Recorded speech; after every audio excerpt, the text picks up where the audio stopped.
Ladies and gentlemen, people of the universe, I bring to you Edward Furlong. Nice. Also known as Eddie. Yeah. Yeah. Man, I should have asked you before how comfortable you are talking about how we know each other. Oh, yeah. That's fine. Okay. That's fine, yeah. I mean, I'm, like, for me, anonymity is a big thing that I respect. But with that said... Wait, just real quick. So there's that camera, there's that camera. There's that camera. This one on me. Oh, that one. And And then there's one back here, too. Oh, This wow. one gets divided up into a 2-shot. Yeah. Okay. Yeah. Cool. Yeah, I was just curious. Yeah, for sure, man. Cameras all over the van, dude. Yeah. So this is our first time we've met in person. No, we met a long time ago. Oh, wow. Tell Very me. briefly, dude. I remember, like, it was, I think it was like the Jackass 2 premiere. We were, like, both on the red carpet. And I you was asked peeing me, on it. Oh, were you ready? that's the red carpet. That's the red carpet that I peed on. That's awesome. Yeah, you asked me to, like, punch you in the face just randomly. Wow. And I was like, no, I don't want to do that. You're just like, come on, man. But, yeah. Wow. It's crazy. A memory that I don't have. But yeah, there I am peeing on the red carpet. Before Manscaped. Yeah. Oh, shit. Yeah, so we met at the premiere of Jackass #2, but That other was the than only that, time, yeah. Yeah, but we see each other semi-regularly on Zoom Yeah. because we've got a group of men who get together to share their feelings, Yeah. and it's tremendously helpful for me. It's awesome. I'm glad you like joined that meeting, man. It's a great one, right? Like Yeah, for sure. I'm particularly grateful for it because now that I live in Tennessee and I spend so much time just in the middle of the woods, like to have that, kind of just on the internet for me to be able to log in. Like, hey guys, I'm always saying, like, I'm in the middle of the woods, and man, God, it's good to have some guys to speak up to about what's going on with me now. Like, I'm really in my head. Yeah, it's like honestly, like, you know, it used to be like at a house, and then obviously COVID hit, and it just became a Zoom meeting. And yeah, the lazy part of me is like, I dig this. Yeah, okay. You know, like I can just put it on the phone or the computer. But, You know, I'm so super particular about anonymity. Mm-hmm. None of these guys even know that that anything that we're saying. Oh, okay. But with that said, there really are and have been like just so many like crazy, like notable people. Like who are part of this feelings sharing group. Yeah. And I never ever, say, like name anybody. But it's just really, it's interesting that here's this group of men who share their feelings.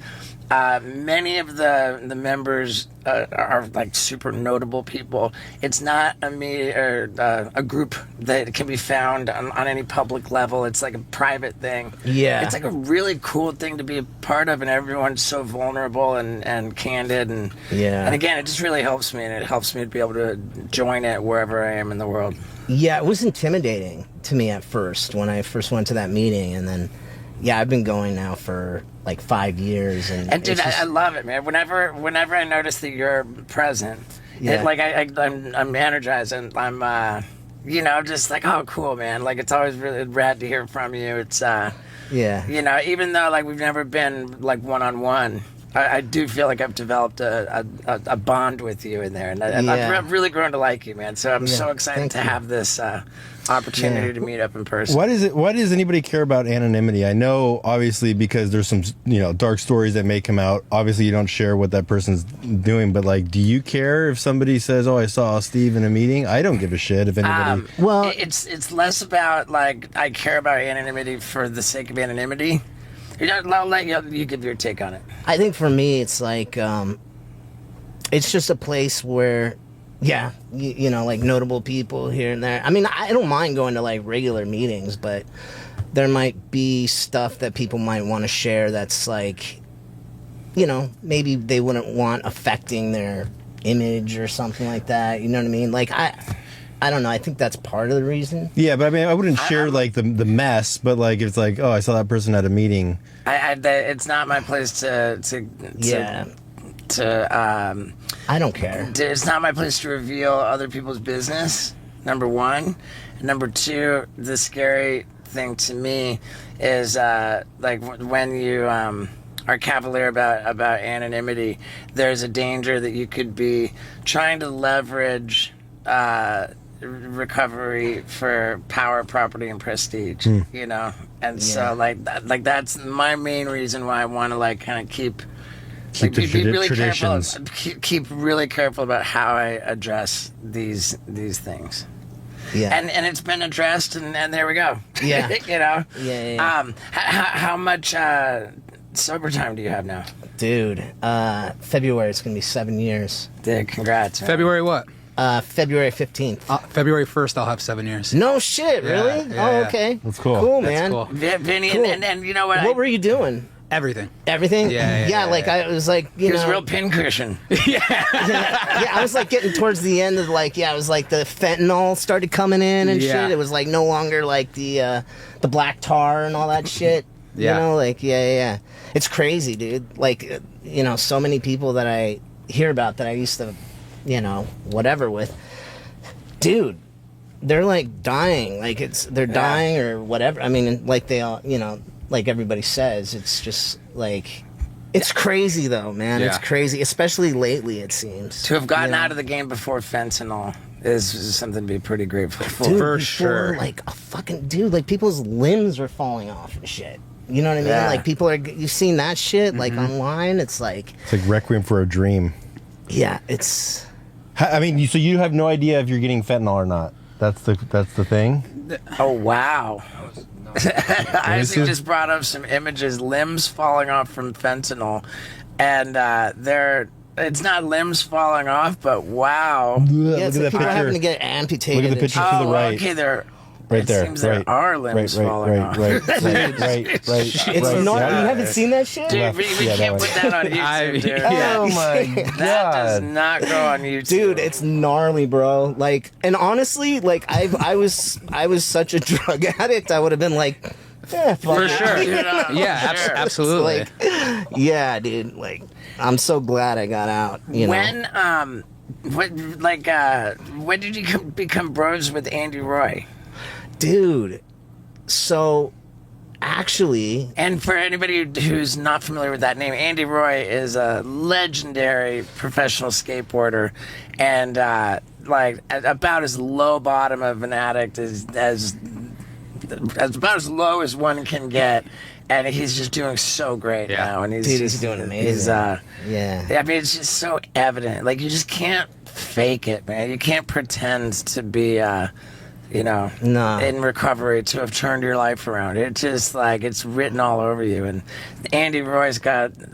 Dude, when I met him actually through BAM and this guy that was working with BAM, you know, doing these signings and stuff. So that would have been Jack Tillery. Yes. Yeah. Yes. That Yes. guy, he's a totally likable guy. Jack Tillery, BAM's, I think, former at this point manager. Former, yeah. Yeah. He's the guy that BAM, or who BAM attacked in the comedy club in the epic comedy club meltdown. That was funny. That's it. Yeah. Oh my god. Yeah. Okay, so at that time, Andy Roy was staying out at Castle BAM, and there was an organized intervention that was intended for BAM, which BAM was not amenable to. But faced with an intervention, and Andy Roy happened to be there, Andy was like, "I'll go." And that was when Andy first got sober. Yeah, it was because when I met Andy, he wasn't sober yet, and It took him a couple tries. yeah, it took him a couple tries, but like we hit it off, and then like he actually, it was funny. He thought I was still at that because I was in sober living when I met him, and he thought I was at that place, so he went there, but I had just like checked out. How long did you stay in sober living? A year. Dude, I'm a year. big fan. I stayed 2 years. Yeah. Or I should say I stayed in sober living until I was sober for 2 years, because there was 6 months of me bouncing around psych wards and rehabs and Dude, I, like, that was a godsend. Because, like, I'd gotten, sober so many damn times, and it's Right. like, it really took, like, a year before I felt like... Well, for sure. I mean, it's like there is literature which describes the unavoidable moments of subtle insanity where we are utterly defenseless against a drink or a drug. We just cannot call to mind any reason, and we don't even necessarily want to. We just do it. We just can't stop ourselves. So to put yourself in a safe environment, it's like the bowling alley with the bumper rails. Like we need those bumper rails, or we're gonna be in the gutter. Yeah. And even after like a that year, one. dude, it's like you get out, and I was still like, oh, shit. This is harder than I thought it would Right. be. I mean, Like, dude, yeah. after 2 years of sobriety, when I finally did leave sober living, I moved into an apartment which was immediately adjacent to one of my sober buddies. Yeah. And our bedrooms happened to share the same wall, and our beds were pushed up it. So, we could, different apartments, but, hypothetically, if I was really having like a moment, I could just knock on the wall like that, and our heads were together.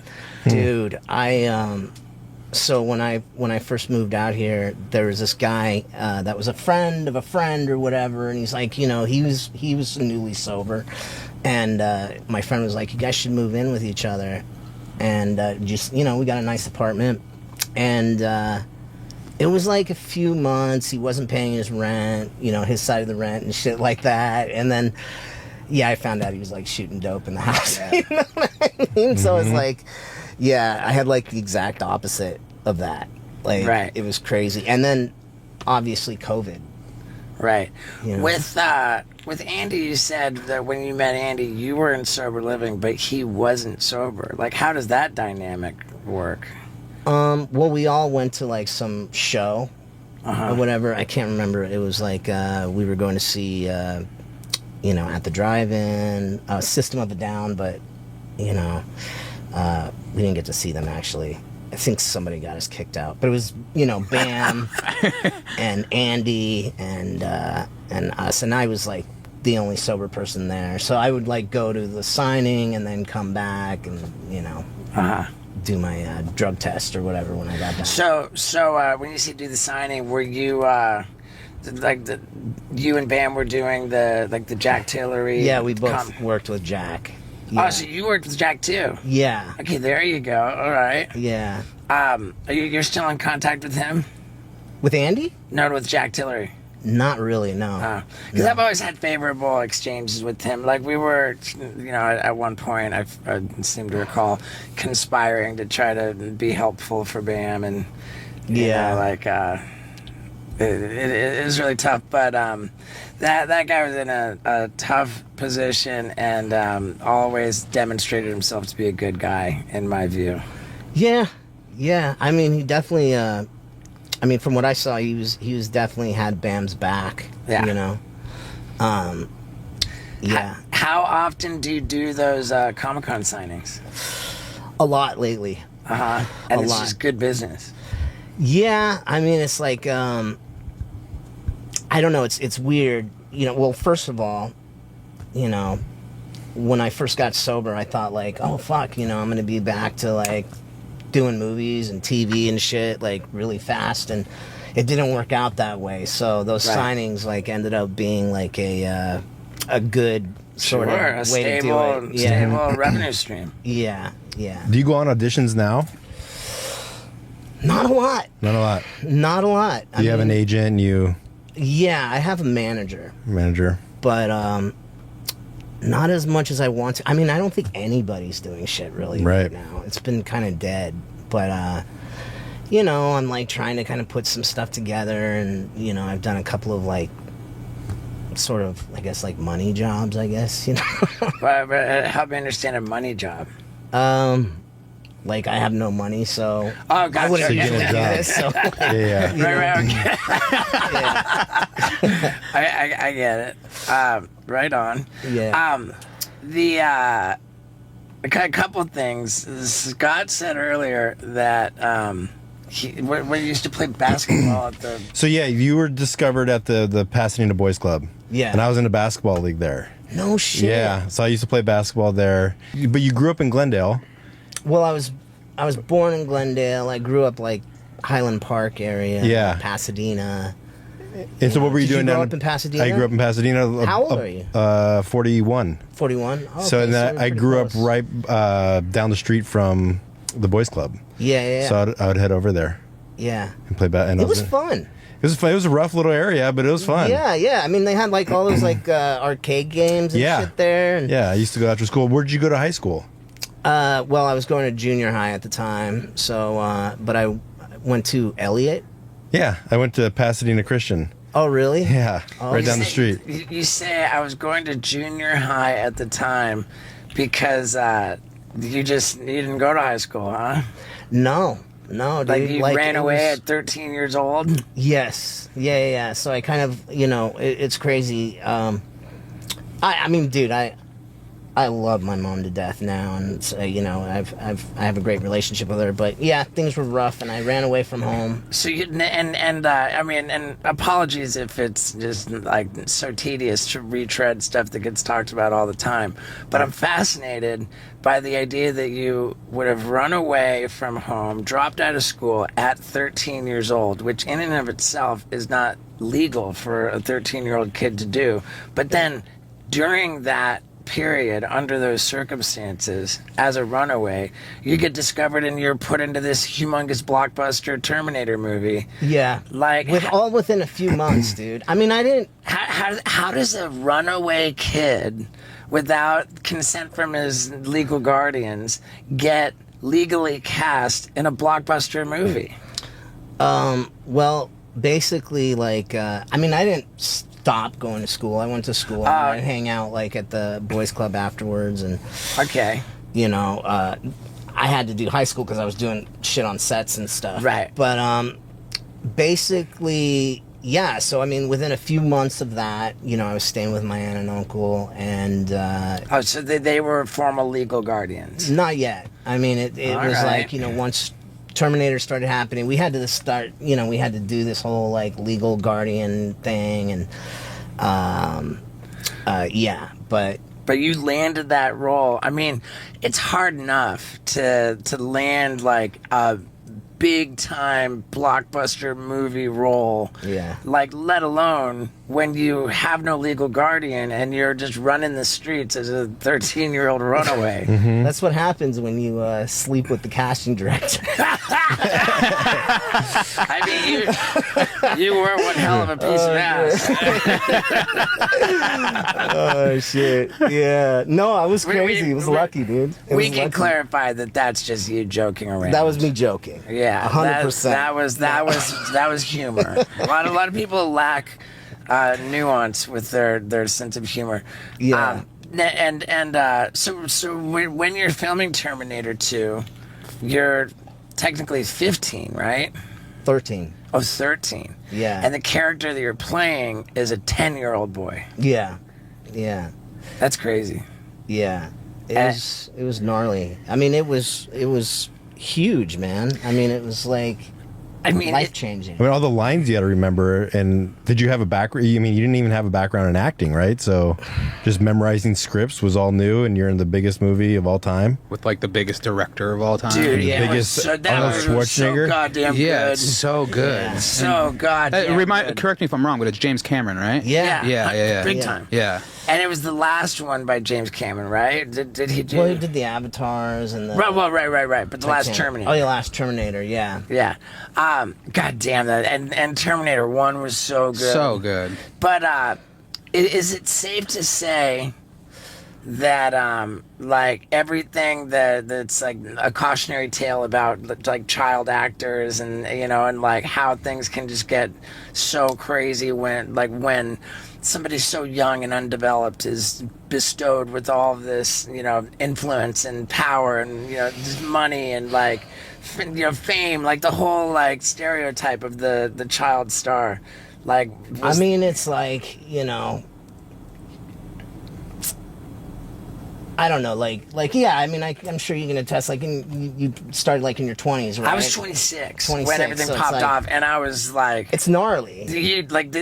I believe it's impossible for anybody to become famous at any level without experiencing some kind of growing pains. Yeah, like you can't all of a sudden like have great influence over people you don't even know and not on some level abuse it, mishandle it, behave like in ways that you end up being not proud of. Yeah, I believe that. Yeah. I'm sure a lot of people probably can, but so not. yeah, it's like when you're 13, it's like you're not even done fucking figuring out who you are or anything, man. Well, It's like, if you've even started. if you even started, so So when you're getting these giant checks from Terminator, who is in control of the money? Well, I think that's an assumption. Like giant checks from Terminator. I mean, at that time you had no sophisticated representation. Right? yeah, no, he's right. Yeah. Yeah, So, it wasn't it wasn't like it's not like you were getting profit participation in like the hundreds of millions of dollars the movie was making, right? No. So Like all the toys, I don't make shit on that. Like I Right, made so- 30 grand for Terminator 2. And that's like probably SAG minimum for a child star, right? Yeah. Because if you were an adult, it would be a minimum of like 65 grand. So Yeah. you did even worse than that. Yeah. But you made me think back, like with the addiction, you probably would have been dead by now if you made all that money, right? No, I mean, dude. Well, there was periods of time where I was making a lot of money because I did movies after that. Yeah. For sure. The Terminator pays your dues. Yeah. Then all of a sudden, now if they want to have Edward Furlong, you're an established commodity. Now you command like real money. So like American X, you get paid. You get paid well for that one. Yeah, I was getting paid pretty good, and it's funny, man. Actually, speaking of Terminator, I was supposed to do Terminator 3. Yeah. Oof. And I read about that, man. really, yeah, dude. I read about that, about how like you had it, and they were like, "Oh, he's in trouble with drugs, and we gotta cut him loose." Yeah, it was crazy. I I literally signed a contract because I mean people knew I partied and shit, and the contract was like, we can randomly drug test you if if there's any a drugs or probable whatever, cause the or- deal's broken. This is like my first multi-million-dollar. How old were you? Fucking thing. I was like, it was a lot of money. And here's the ass kicker about it, is that it was all these years after Terminator 2, but the script of Terminator 3, had aged precisely the same as Edward. So, Yeah.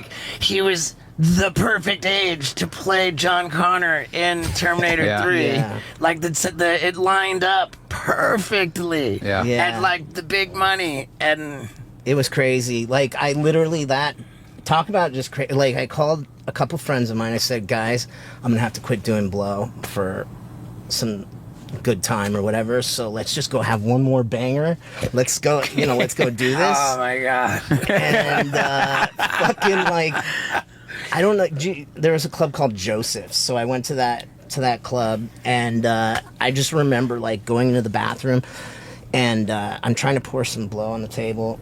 I mean, on the toilet, and then I accidentally poured a shit ton of it, out of the bag. I'm Whoops. Fuck. So I just I'm like, fuck it, and I just carved this huge horse rail, did it all, and then all I remember is walking back, and then all of a sudden the lights in the fucking club are on, fucking people, my friends crying, It was an OD situation? Yeah, it was. I had never OD'd before, and and so that's Yeah. what drew the attention and Yeah. made Terminator 3 go away. Now, how long was that before you got sober? oh, dude, That was a while ago, right? years and years. Yeah. I would get sober sometimes for a job or whatever. So I would go to rehab, clean out. Wasn't that your first rehab in year 2000? Yeah, I think so. I think it was, it was Promises, and I think it was like 2001 or something like that. Well, what year was Terminator 3? When was that blow situation?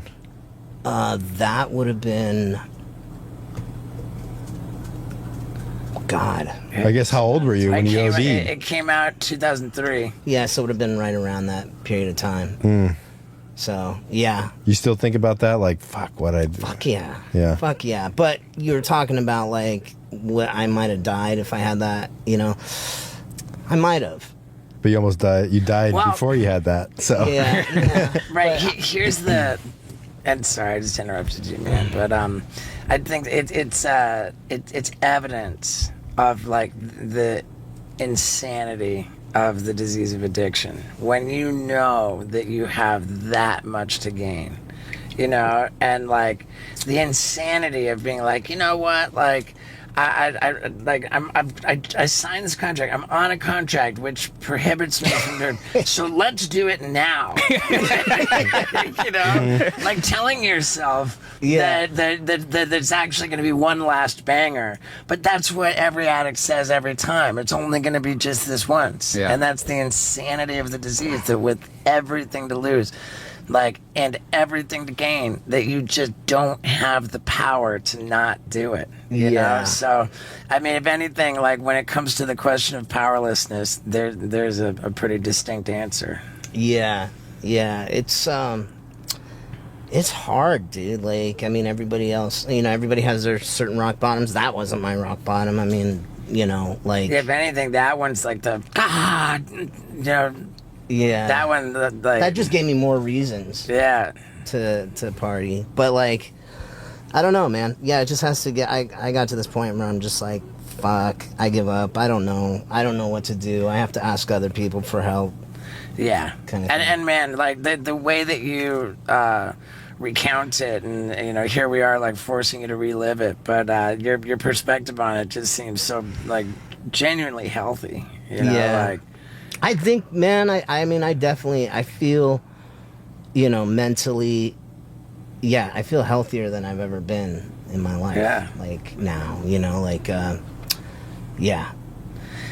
So at this point, oh, and by the way, we've been doing this podcast for the most part in this van for, coming up on a full 5 years, you know, almost 250 episodes, and every single episode for has it been a year? almost Almost an entire year. Every single episode, without fail, there is a comment saying, like, episode number 32 of me commenting, asking for you guys to have Edward Furlong on. Oh, really? We've never had that for any other personality. Like, there's never been somebody who it's like a hunger strike kind of a situation. Like, I'm sitting here, like, I'm not gonna, you know? Yeah. Oh, Like, that's nobody, so sweet. yeah, nobody's ever defiantly and you know, just persistently asked for one person. So that's another real, you know, reason to be excited that we have you. Thanks, man. Yeah, I have to, like, that just reminded me, it's like, this is like, you know, parts of my personality, but, like, you know, there's all these, like, you know, positive, I mean, loving, like, people who are, like, on my Instagram. They're so loving, so nice, so sweet, you know, like, a lot of the people I meet and whatever, but I'll always, like, zone in on that one comment, like, Yeah. what the fuck happened to him? Like, you know what I mean? And I'm like, you know, it's like the one bad comment. That's, like, the one I always, like, Sure. zoom in on. I steer clear of comments as much as I have to. possibly can. I can't help it. As I know. much as I possibly can. I just Yeah. stay away. And I think I'm a lot happier for it, too. Yeah. So what kind of jobs have you been doing? A lot of these Comic-Con signings. These, like, Comic-Cons. But you said you had to get a job for money, or what'd you say, a money job? Yeah. I mean, I did a couple of, like, you know, I'm not going to promote them. Yeah, fair enough. Yeah. But, I mean, I've done, like, a couple of, like, you know, just horror movie kind of things. Or Oh, whatever. cool. And I'm just, like, you know, yeah, I have a manager, and I'm like I said, I'm kind of like in the middle of, I mean, I can't really say anything, but I'm trying to put a project together, and but it's just been dead, dude. Yeah. It's been dead. Like, it's crazy that, like, just from my relationship with Bam, and Jack Tiller as well, that, like, I've become fairly educated on the business of the Comic-Con convention. Do you do it at all? I've never done one. It's a surprisingly lucrative operation, that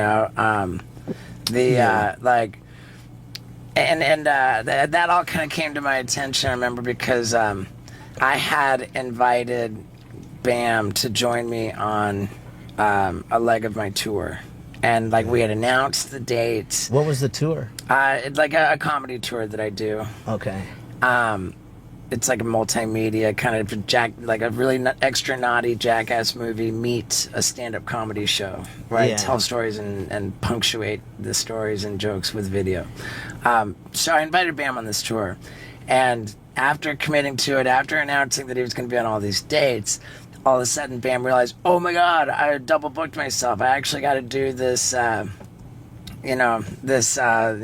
whatever Comic-Con kind of thing. Yeah. And I was like, oh man, how do we like get him out of that and don't announce sorry for the false alarm, everybody. Like, somebody had to get screwed. Yeah. So I kind of got educated in what the competition was here between my tour and when I found out, like, oh wow, like what I'm asking him to walk away from is not like a minor thing. Like, there's real money there. No, and Bam does pretty good at those things, man. Yeah. Historically he really has. And dude, I just noticed, is that a dick on your forehead? It sure is. I couldn't stop looking at that shit. Dude. Yeah. No, like, thank you for noticing.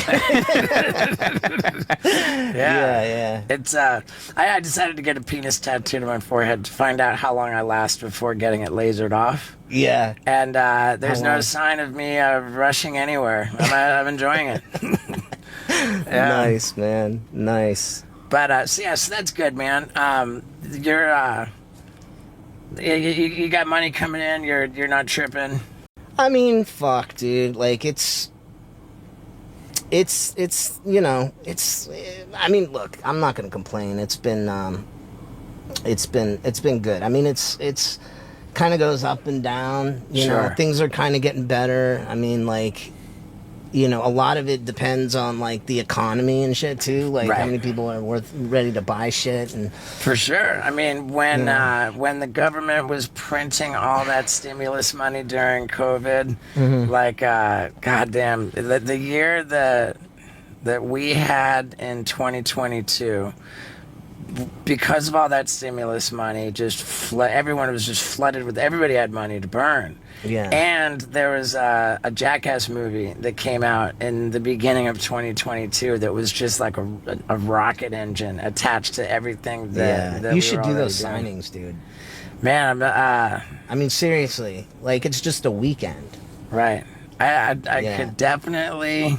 I mean, Andy was doing pretty good. It's so weird too. Like I couldn't, like, I don't know the skating world that much or anything, so it was funny because I remember I was walking around with Andy, and it's like everyone was recognizing him. You know what I mean? It's so funny. He had an integral role in a Vice television show, which was a partnership with Thrasher magazine called King of the Road, and so, like, he was like a principal, star on this show, and at a time when he was just as low as you get, and so it's kind of gnarly, but like that, I would say, raised his profile quite a bit, and he's a bona fide legend in his own right. So it makes all the sense in the world that Andy got recognized at those things, and bless his heart, he should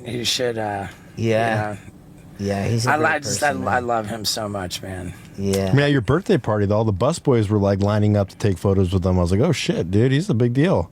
He's rad. Yeah. Yeah. Andy Roy is super fucking rad. He asked me to go speak at the rehab he's at right now. I went out there. You did? I went out there and did like Friday afternoon trying to drive to Oh, it's a long Redlands. drive. I mean, it doesn't have to be a long drive. Like like in geographic terms, it's probably about an hour and a half. You go on a Friday afternoon to get there about 7 p.m. You're looking at a 4-hour drive. Oh, you know, wow. just because of the traffic. Yeah. And then it's like, I get so nervous with like the speaking things. I don't really do them that much. I mean, it's you just got to view it as part of the Yeah. it's participating in your own recovery. Yeah. You know, like Yeah. whenever you do that, and if it does make you nervous or uncomfortable, like I think that means you're gonna get more out of it. You know, like Yeah. like we were talking about how when you go into a sauna or a cold plunge, you know, like the more you like push yourself to be like, oh God, I'm so uncomfortable. This is so cold. Like, oh, I can't stand it. It's so cold. The more uncomfortable you are in those situations, better. the more benefit there is that you get from the situations. And I think that it's exactly the same dynamic with So true to life. whenever you're outside your comfort zone. Yeah. If you can force yourself outside of your comfort zone and power through it, you're always going to be stronger for it. And in this case, when you're talking about speaking, you know, to share the message of recovery, like not only are you stronger for being outside your comfort zone, but your recovery is stronger. Yeah. I did it once, like years ago, like way back, like maybe 3 or 4 years ago. Oh wow, man! Yeah, I mean, I would encourage you to get more active in recovery. Oh but, my like, God, dude, I know. Like, that's the thing, dude. Like, I do the meeting, you know, and I do, like, maybe a couple meetings here and there. And I gotta admit, like, you know, I started writing the 4-step, and it was like that thing where I'm like, fuck, I don't want to dredge all this bullshit up. You know what I mean? And yeah, I mean, if we're gonna like go right into talking about the steps, which I don't shy away from, I think that the way that in the 12 steps, the 4th step is written specifically, it says step 4, we made a searching and fearless moral inventory of ourselves. If I had it my way, this is an opinion, and you know, certainly not going to be popular with everyone, but I think that the way that's worded is counterproductive, because it says we made a searching and fearless moral inventory of ourselves. I take issue with the words fearless, because that suggests that this is an exercise that we should be afraid of, and moral, because it suggests that this is an inventory of like how and why we're bad, immoral people, you know. Yeah. And it's not about that we should be afraid, and it's not about we should be dredging up things that demonstrate us to be bad, immoral people. The way that I would word it is, we made an inventory of situations in which we have been uncomfortable and delved in to discover the root causes of that discomfort. Because that's all the inventory is. Like, we're not comfortable when we're resentful. We're not comfortable when we're gripped by fear. And we're not comfortable when we're racked by guilt. So we make a list of every possible instance we can think of where we were resentful, and then we really just pick it apart. Like, what was underneath that? Like what was the root cause of how I wound up being so resentful? And it's not to determine whether we're morally good or bad. It's to find a way forward where we can avoid being uncomfortable. Okay. Yeah. But why do you have a problem with the word fearless? Because it is a scary fucking task to do. So, like, I mean, doing like, the work, you should be fearless. You know what I mean? Because it's a scare. People will drop out because it's not easy. But people will avoid doing that work because they assume that they should be afraid of it. If it was described as an inventory of, you know, of things that make us uncomfortable, and an exercise in mapping out a path forward, which involves less discomfort, then a lot more people would probably dive into that work a lot quicker and do it a lot more thoroughly. That's true. Yeah, for me, it was like I was feeling so good, and I had like moved on from so much that it's like sitting there and dredging up the past, and, like my childhood and all that shit. I'm like, there's a saying for that too. Don't let the life recovery gave you like knock you out of recovery. Yeah, like it got so good, man. And I'm like, man, my life is so good. Why would I do the work? And then darn it, I ended up with the drink in my hand. Yeah. But yeah, in any case, I don't know. I don't want to sound like preachy, and I know people will say that I am. I'm passionate about the process, and you know, Yeah. I think there are a lot of people that'd be super grateful that we're talking about it though too. Yeah. Have you gone through the steps multiple times? I have. How many times? I had the first person who I took through the steps as a sponsee. I'll never forget it.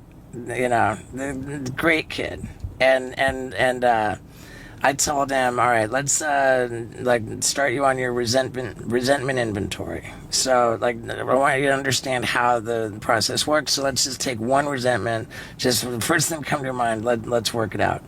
And as we broke down this resentment and we got to the fourth column, like what's his part, I was like, I just don't feel confident and comfortable that I really have like the right answer, and this one's so important. I was like, let me call the lifeline. And that's my best advice to anybody who's concerned with becoming a sponsor or you know, like the best thing, the best trait I think a sponsor can have is the willingness to admit that they don't have the answer. And lifeline. It's not like a game show where you only have so many lifelines. As many lifelines as you want. So I was like, you know what? I'm going to call lifeline. I'm going to figure out what goes in the fourth column on this entry. And then I called my sponsor, but he didn't pick up. Okay, I thought, oh, maybe there's someone else, there's someone I respect, they'll have the right answer. Called them, they didn't pick up. And I randomly thought of this third person. Don't even know why, but called him, he totally picked up. And I was like, what goes in the fourth column here? And he goes, it's people pleasing, dude. You know, like, he wouldn't have, you know, he wouldn't have lent the money if, why else would somebody lend money that they can't afford to lose, only to end up getting screwed and full of resentment about it? Like, you lend the money because you're so afraid that the person's not going to like you. And the irony of it is that after they burn you and screw you, the relationship's toast anyway. So, like, you know, the way forward to avoid being uncomfortable in this situation in the future is when somebody asks you to borrow money, you tell them, hey, you know what, like, I just have a policy that I don't lend money because, like, especially not to friends, because I've had, like, that burn relationships that were important to me in the past, and I just value our friendship too much to risk it by putting that. And then by establishing that healthy boundary, you've now learned from your past how to move forward in your future in a way that you can avoid discomfort. And there was just this aha. I was like, oh my God. And I used this same guy, started using this guy as a lifeline, like for answers every time I wasn't confident that I had the answer. And every fucking time this guy gave me the aha, like, oh my. And then I genuinely started feeling jealous of my sponsee because he was getting such thorough column work in his inventory with the help of this guy and I was like, dude, I called the guy again. I said, hey, this time it's not like with a question. I was like, I'm like really impressed by your column work, and I'm looking for an upgrade, dude. I'm looking for a sponsor upgrade. Can I work the steps with you? He says, have you worked the steps already? I said, yeah. He said, well, then you're in 10, 11, and 12. Like, you only work the steps once. Once you've worked them, then you are now living in steps 10, 11, and 12. And I said, man, I respect that a lot. But can I get you to humor me? Pretend that I haven't worked the steps and just start me over on step 1. And he said, all right, fuck it, let's go. So Sick. that was, that's why my answer is yes, I've worked them multiple times. and not you only work them once and then you're in 10, 11, and 12. Yeah. Yeah. What about you? Did you do them all? Yes, I have. You did? Yeah, just once. Yeah. All right, is that a fuck like yeah? Like It's one of those things. It's like it's a mixture of being just not wanting to fix something that's not broken. It feels like, but then also just laziness, dude. Well, maybe it For just sure, means you're ready laziness, for yeah. another program.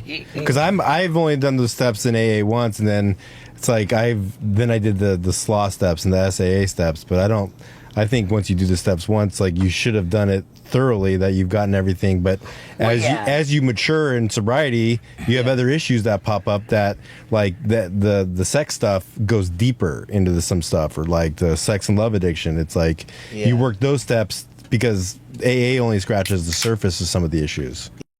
Yeah. So 100%. it might just mean that you're ready for another one. And I do like way more now than ever before.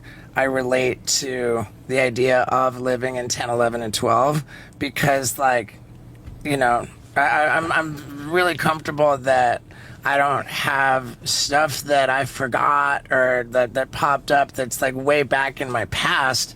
Like, oh man, I got to go all the way back and start over to address that. No, I feel like I did a pretty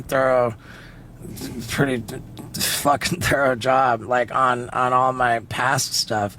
And so like the stuff that I have to apply step work to now is new stuff that comes up. And what step 10 say? We, you know, continued to take inventory and promptly made amends. Yeah.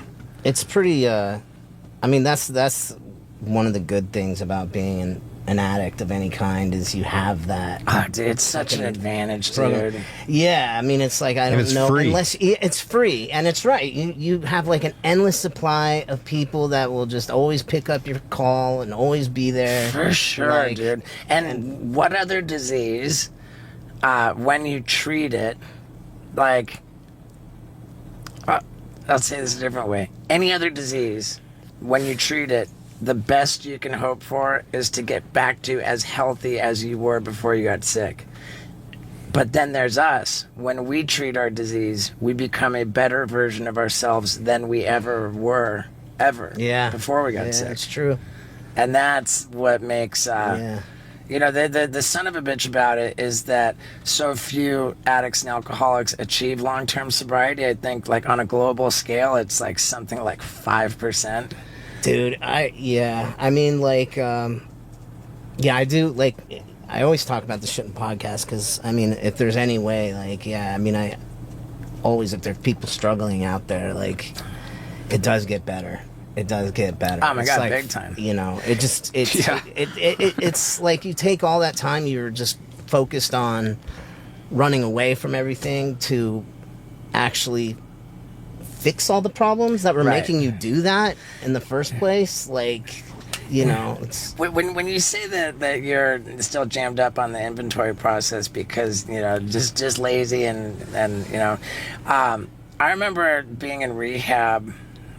I was probably about I did 30 days of inpatient rehab, and then I was in a structured sober living with groups that, you know, went on like during the days, but like at the end of the day it was like roam around, do you know, do what you will, but just be back by curfew and take your drug test. During one of those groups, when I was probably about 2 months sober, maybe like 2.5 months sober, they said, okay, this 1 hour for the duration of this 1 hour group, you guys are gonna work on your 4-step. You know? Oh, I didn't do that. Yeah. You're just gonna work on your 4-step. And so I was like, all right, that was my first resentment inventory. And it was like, so how big of a difference it made to just like have that little helpful nudge, like, okay, now you're gonna, in that 1 hour, like just 1 hour.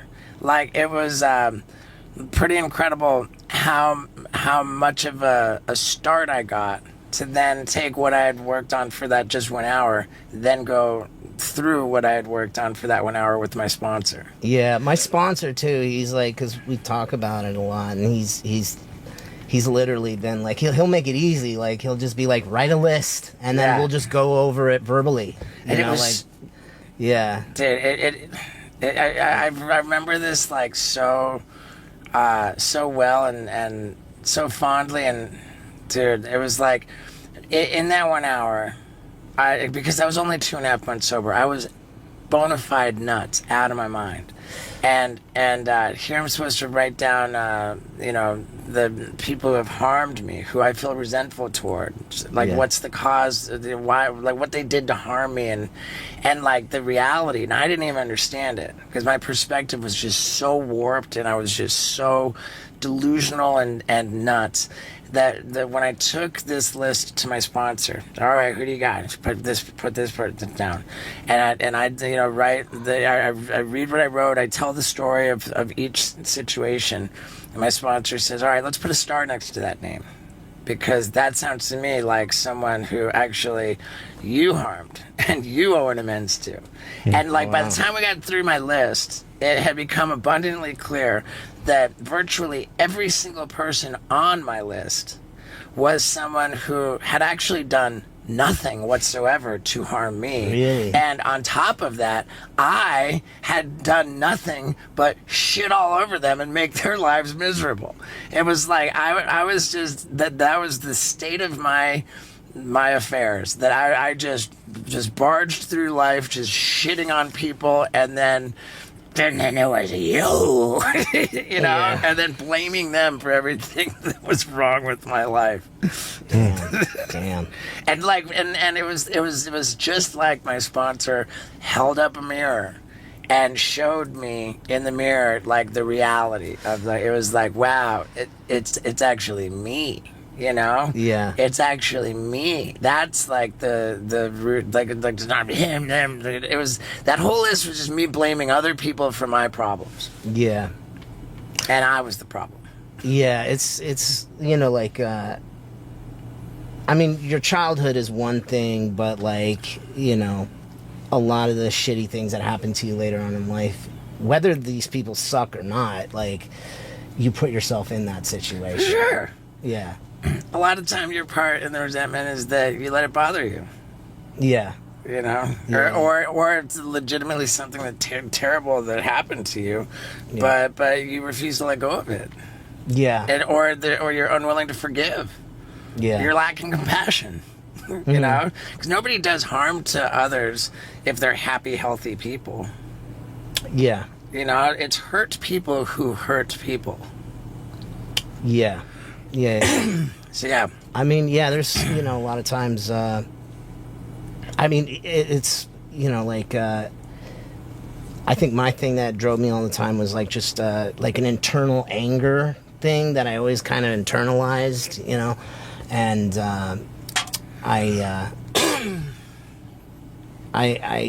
yeah, I mean, I haven't done that step, but like I've, had enough time to think about things and, be like, I've put myself in these situations that piss me off, like I can see where, I had all these kind of warning signs and different things learning to, just kind of come to terms with that and not holding a grudge against anybody, not, and then it's like, dude, I'd like freak out over just tiny little things sometimes, or just blow me up. And, I mean, knock on wood, like, I don't know, that's what, knock on wood, it's like, I don't really get that upset about anything anymore. It's like, and really crazy things that I could get upset and worried about have happened, but it's like, I don't know, man. Like, it's just sort of, things don't freak me out as much anymore, Yeah. Yeah. So you have worked the steps? No, I mean, not really, but I guess kind of in my own way, sort of like, what it is too, is like sitting in that meeting, that I go to, and like hearing all these other people talk and going, wow, shit, that's an interesting way I can look at this. You're not working the steps because there's a couple things you're scared to confront? It's just, before I got sober, I was in such a horrible place. I mean, it was like, you know, I mean, I had always been kind of like on drugs and then off of drugs, and I guess almost like, well, I don't know if you could say functioning drug addict, but kind of walking that line. And then when I mean, just some really horrible shit happened. And basically, I think when I got sober and I got to that step, I was like, I had some time away from it all, and I had actually come to peace with it. So I was a little bit like, I remember sitting there and I was starting to write my 4th step, and I was sitting on a plane, and I started feeling so pissed off again, and I started feeling all these feelings again that were so toxic, and I was like, I don't want to do this. Scared to go back. Yeah.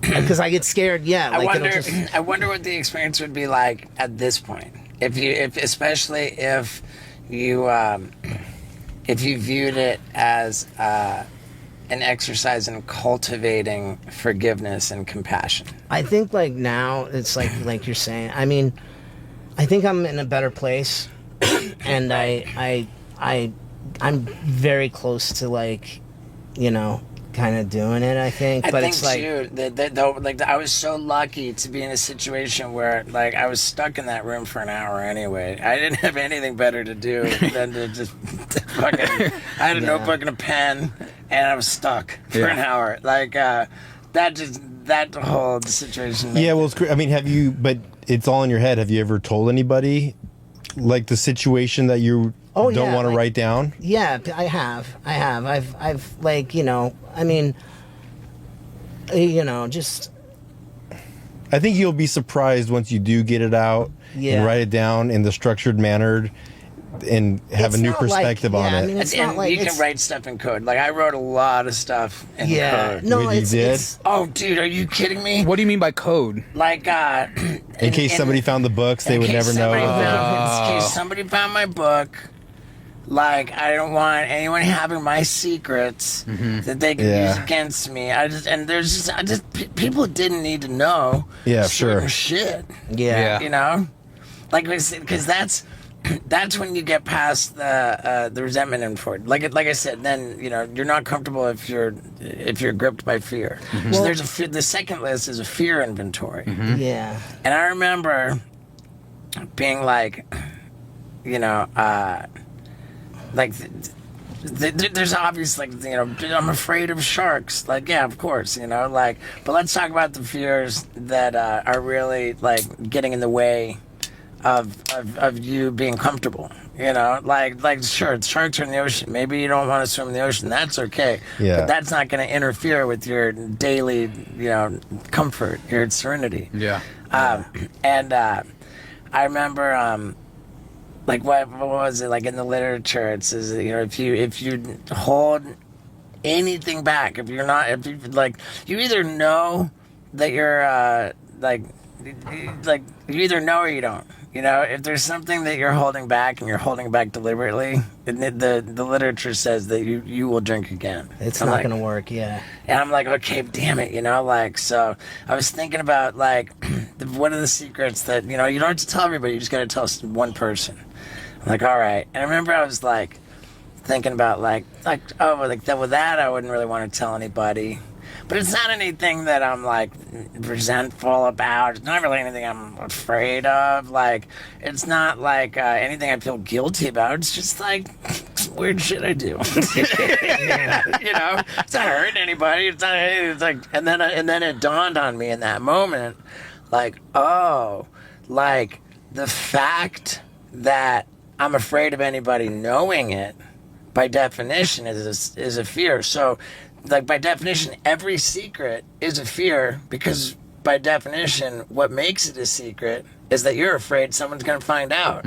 And therein is the fear component. So I was like, oh, damn, I got to tell one person this. And that's when I wrote in code. I put on my fear inventory, I wrote "to the grave" at the top of a piece of paper, and I just wrote it in code. Like, so, like, whatever, like, just little words that I would know what that meant. And I scheduled the time to meet with my sponsor, met with them. He had told me, he goes, dude, don't worry about like telling me anything. He says, I've been doing this for years and years. I've heard it all. You are not going to tell me anything that I have not heard. It's all good. You can tell me anything. Then I show up with my to the grave list, like, and It's like, you're a sick bastard. but then I show up with my to the grave list, and I tell him like this gnarly secret that I thought was so gnarly, and he goes, ding ding ding, that I have not heard. And we laughed, we both laughed, like heartily laughed, and it was like it was How'd you feel after leaving there? Like that like it was the words. What was so like, I was so like, it had so much power over me. Like this secret, like, and as I like articulated it, as the words left my mouth, telling this person who I trusted, like, it just sounded silly coming out of my mouth, and something that was just so, like, had so much power, and it just like it took so much power out of it. Like it was just like, oh, like we laughed, like that's great. Like, fucking give me a hug, dude. Fucking like you're free. Be fucking free. Yeah, that's cool. That's what it's about. It's about like the whole inventory process. Again, it's not about if we're good or bad people. It's about how do I fucking free myself from this crippling discomfort that drives me to get so fucking loaded. Yeah. But yeah, dude. So in any case, man, like clearly we're all big fans of the steps. Yeah. Like evidently there are all kinds of people that can, that's a lot of criticism that I've gotten. Is like, hey, you know what? Like you're such an AA, like you think you're so much better than everybody else. Like it's not. Like I view the 12 steps as a way to achieve freedom and comfort, and I wish that for everybody. Like, there's nothing about me that's better than anybody. This is available to everybody. And it's free. And it's free. And then a lot of people say, all right, well, like, you think AA is the only way, like, it's stupid, like, and you know what, like, I acknowledge there are all kinds, like, here we're sitting with Eddie, like, he's got 7 years of sobriety, he's comfortable in his skin, like, he doesn't need this one way, there's not the only one, some people can get sober, like, we happen to be fans of the 12 steps, there's different people have different ways, if it works for somebody, my hat's off to you, like, if you're comfortable, if you're happy, then hell yeah. I wish everybody would be happy and healthy and not be nasty and mean and not like, uncomfortable or sad or broken or, like I want everyone to do well. Yeah. I mean, I guess that's sort of like the awesome part about it is you can do it sort of any way. For sure. And then there's... don't let us be like proselytizing and trying to beat you over the head with the 12 steps. You've got to do it. Like, I think it's entirely possible that you might get something great out of it and improve really, but you don't need it, and you're good. Then fucking A. Stop. No, I do want to get to it. I like, honestly, like, I really... I'm just curious. Because everyone that I know that has done them has said it's like life-changing, so I'm just kind of curious on how that works. Jump in, the water's just fine. Yeah. No, it's cool, man. It's cool. How's how old's your kid? He's 18, man. Wow. Whoa. 18. Yeah. Do you have any kids or no? I don't, man. I got a vasectomy, dude. Do you? No. No? Yeah, it's amazing. It's amazing. It's like, talk about something that's amazing in sobriety is this relationship that I built with my son. Yeah, and repairing the relationship with your mom. Yeah. Like, just, I mean, with everybody, just, being more there for everyone else instead of like everyone having to sort of be there for me, The being the contributing contributing member of society. Right, and a contributing member of a family is a Yeah. big deal too, instead of an injury that the family sustains time after time again. Yeah. Yeah. Yeah, it's a beautiful thing, man. I love, it's like Where is your boy? he's in college. He's going to Santa Barbara University right now. Nice. So, Oh wow. yeah. Yeah. Dude, he was like, kind of like top of his class. I mean, I'm blown away all the time because he's nothing like me in those ways. Yeah. And then he's a lot like me in other ways. Really? Which, can be scary. He's sometimes. gorgeous. Thank you, man. Thank you. Yeah.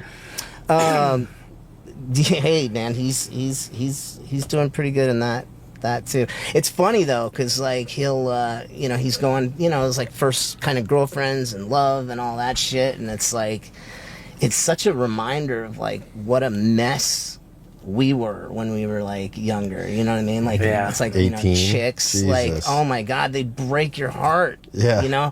And I just tell him like, dude, it's gonna happen so many times. You're gonna be like numb to it eventually. Like you'll just be used to it. But like, yeah, it's. I know that sounds horrible that I say that. No. That's how I talk to my It's kid. funny because that's how we think, but then they're like, well, we thought like kids I these think, days get married young, and they don't get heartbroken so much. When you see it's Yeah. going to happen to you so many times, you get numb to it. Like, my reaction to that, like, I'm not offended by that idea in any way, but I just think that in a relationship, particularly any kind of romantic or physical relationship, when it ends, one person's going to get the short end of the stick, and they're going to have that feeling of a broken heart. And for me, like the travesty is when you routinely and repeatedly leave people with the short end of the stick. Like when you're careless with other people's feelings, and like when you're the player and like you hit it and quit it, and you like you ghost the shit. Like that's not a feeling of a heartbreak. It's just a feeling of like, wow, I'm a terrible piece of shit. I did it again. Yeah, and that's- that is Yeah, but then there's an interesting point where you are getting the short end of the stick constantly. Like that's equally true. a problem too. You're like, oh, what's going on in my life where I keep getting the short end of the stick? that when I got that sponsor upgrade, and we were onto the third list. First is resentments, then comes fears, and then comes guilt. Yeah. And my guilt was largely around this pattern of behavior, where I think what you just described, misrepresenting where someone fits into your life. Like, Yeah. we in the column work of the inventory process, man, we broke it down to what we described as sociopathic behavior on my part, a pattern that started with misleading a woman to believe that this is really like a real thing, and like really kind of like pour on the charm, like this sociopathic, it's just pouring on the charm to just get her on the hook. And then the misleading goes into exploiting, to like, like have my way, fool around, like, get the action. And then once I get the action, then it's just like a flip, the light switch flipped. Like, and then all of a sudden now I've like lost interest. And then I go into like, oh, I don't actually want to be around this person. So now I'm into like the neglect phase. But don't you like, there's like, I mean, doesn't part of you when that happens, like, don't you believe it yourself? Oh, 100%. Yeah. And that you're like 100%. It was never like behavior that was designed on my part to be harmful or to be deceitful. Like in the beginning, in that first stage of misleading, I was 100% absolutely infatuated and like believed like every bit of I was pouring on the charm, like, and that's what made it so damaging and harmful. Yeah. That I was pouring on the charm like in a legitimately infatuated way. And then the exploiting part, like that was like you know, this crazy love addiction, like sex addiction, you know, mixed together.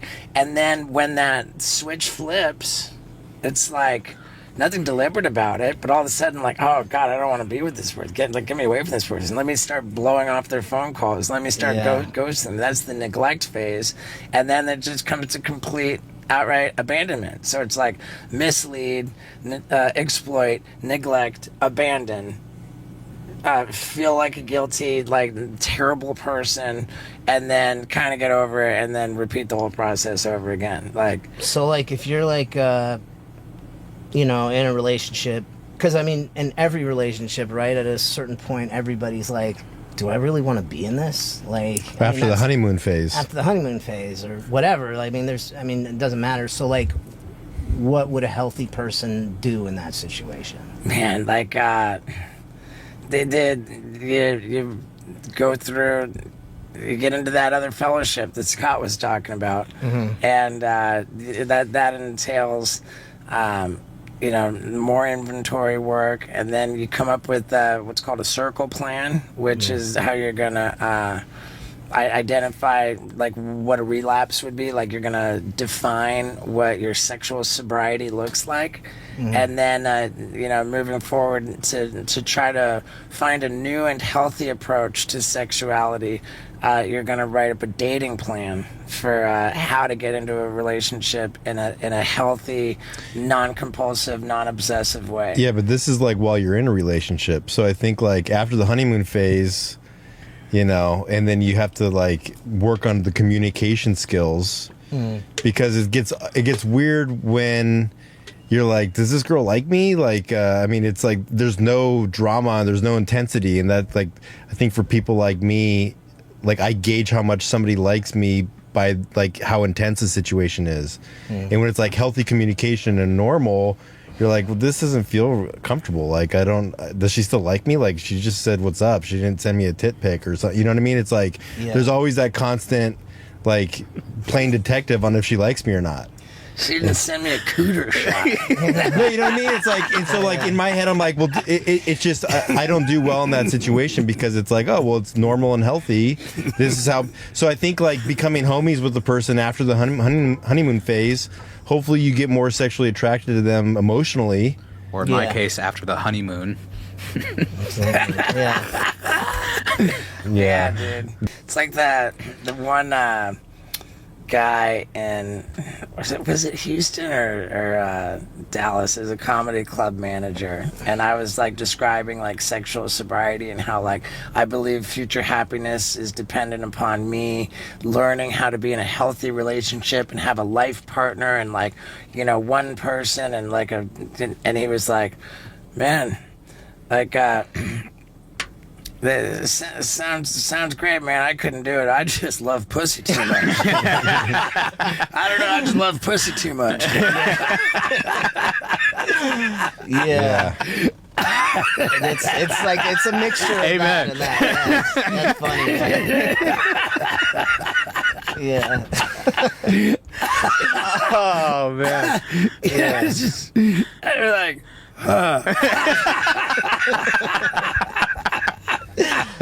Oh my god, dude. Yeah, goddamn. Well, at least he's honest. Yeah, for sure. I don't know. Yeah, it's. I really, like I said in the beginning, man. Like, you're a guy I feel that, you know, I've just got a little bit of a bond with, and I'm always just so excited when I see you in the group. And I felt weird, like asking, you know, because we know each other in that way, to ask you to do this, which is kind of a different deal. And I got it, you know, I asked Andy Roy to hit you up. We definitely tangled up the wires on this one, but I'm okay with that. Yeah, cool. No, man, it's been fun, man. It wasn't my intention. I didn't say, okay, now I'm going to go film a recovery podcast. It just kind of turned out that way. And, you know, I'm glad it did, if I'm honest, man. Like, yeah. And dude, like I said, dude, I like you a lot, man. I care about you doing well in life and being happy, and dude, Our feelings group starts in 25 minutes. Oh shit! It's Really? Tuesday night. Oh shit! Yeah, that's right. It's 7 o'clock. 7 Dude, o'clock. Yeah. how much of a trip would it be if we logged in and we're sitting next to each other? Yeah. We got dinner with Cheney in 10 minutes. I know. Who you guys? That's you guys poor- having dinner with? We got an old tour manager buddy, Cheney. yeah. Yeah, shit. it's poor planning on my part because that would have been great. Yeah. But dude, let's make a plan of it next week. Yeah, for sure, man. All for right. sure, dude. How long are you here now? Are you like Dude, I fly out in the morning. you fly out in the morning? Yeah, so 1 week from today, our next feelings group, I'll be back in the woods in You Tennessee. said you're in Tennessee. Okay. Yeah. Yeah. Yeah. Fuck, man. If I'm ever out there. Oh, I'm dude, gonna please stop do, by. man. It's fucking epic. Yeah, I saw you like shooting guns and shit. Oh, or dude, something, right? love it. Yeah. Shooting guns, dude. Like, I live in the woods. I am a bona fide country boy now. Yeah. And I would love to have Was you. there like bears and shit out there or no? Not that I'm aware of. yeah. But if there are, then Yeah. fucking. Rescue it. Yeah, dude, for sure. Yeah. Awesome, man. All right, brother. Hell yeah, dude. Thanks a Dude, lot. for sure. And there you have it. As promised, we talked about recovery a lot. And if there's a chance that helped anybody, you know what? I'm very, very happy about that. I could not be more grateful for my recovery, man. When times get tough, oof, it's us in recovery who have a distinct advantage. And I'm not gonna lie, like I got my challenges, man. Time is tough for me these days, and you know, thank God I've got this this great world of recovery to lean on to help me through tough times. Can't say it enough, man. I'm super grateful for it. And dude, Eddie Furlong, what a bro. Really rooting for him. Really rooting for you. I love you. Thank you for sticking around to the end. Yeah, dude. Ladies and gentlemen, Carrot Top. What's happening, buddy? Yeah. This is, to be honest, the last time I hopped in a random van in a parking lot was Dr. Kevorkian. So it's weird used to come hopping in an unknown van. Yeah, I that- come out of here alive. Dr. Kevorkian, man, he is it safe to say his crime was not killing people? It was actually just being an arrogant douche. Yeah. I used to one of my very first props. It was a like a little rubber duck with an extension cord. It was Dr. Kevorkian's bathtub toy. Simple. It's great. Classic. My manager last night was telling me, dude, Carrot Top is he gets such a hard time. He's the most criminally underrated show in the world. Yeah. Yeah. Maybe. Yeah. I like criminally underrated. That's great. Yeah. Yeah, you know what's kind of weird because I've been doing this almost 37 years. Yeah. I started in 1985, and for so long they would give me so much shit like all the time, and then finally, after 37 years, you're like, did I make the cut? Did I make the club? Right. Can I go to the barbecues now? I mean, I've been in, I Right. think I've done my time, so it's lessened a little bit. And I always find it shocking when people do come to the show, and the first thing they say is, "Wow, that was Yeah. really good." No, they're shocked it would be like, Right, like, right. oh man, I didn't want to come, but it was really kind of good. You get that, I'm sure too, right? I've always hated 100%. you. I love that one. I've always hated you. I hate comedy, but it was good. It was kind of fun. It was kind of fun. Yeah. It was Kinda fun. actually pretty good. I It's thought it was gonna be actually terrible. pretty good. Well, good. Thank God. 'Cause I thought it fucking blew. So thank you. How does that work? Were you touring before, and then all of a sudden you get a Vegas residency, or Yeah. How does that work? Like you've been doing the comedy club circuit, the Yeah, theater we were circuit. doing. Yep, we were doing all that, doing the clubs and colleges. That was my main thing. Colleges. I do 2 a day. I do Wow. Literally, I do one in the morning at like a cafeteria. And literally, there was one in a breezeway one time. I said, "Where's the stage?" I said, "Right there." I said, "In the breezeway?" And they said, "Yeah." I said, "The fuck?" I mean, people like walking to their class, and I'm standing there. Hey, here's a Dr. Kevorkian bathtub toy, and whatever the fuck. And then at night you do this big, huge auditorium.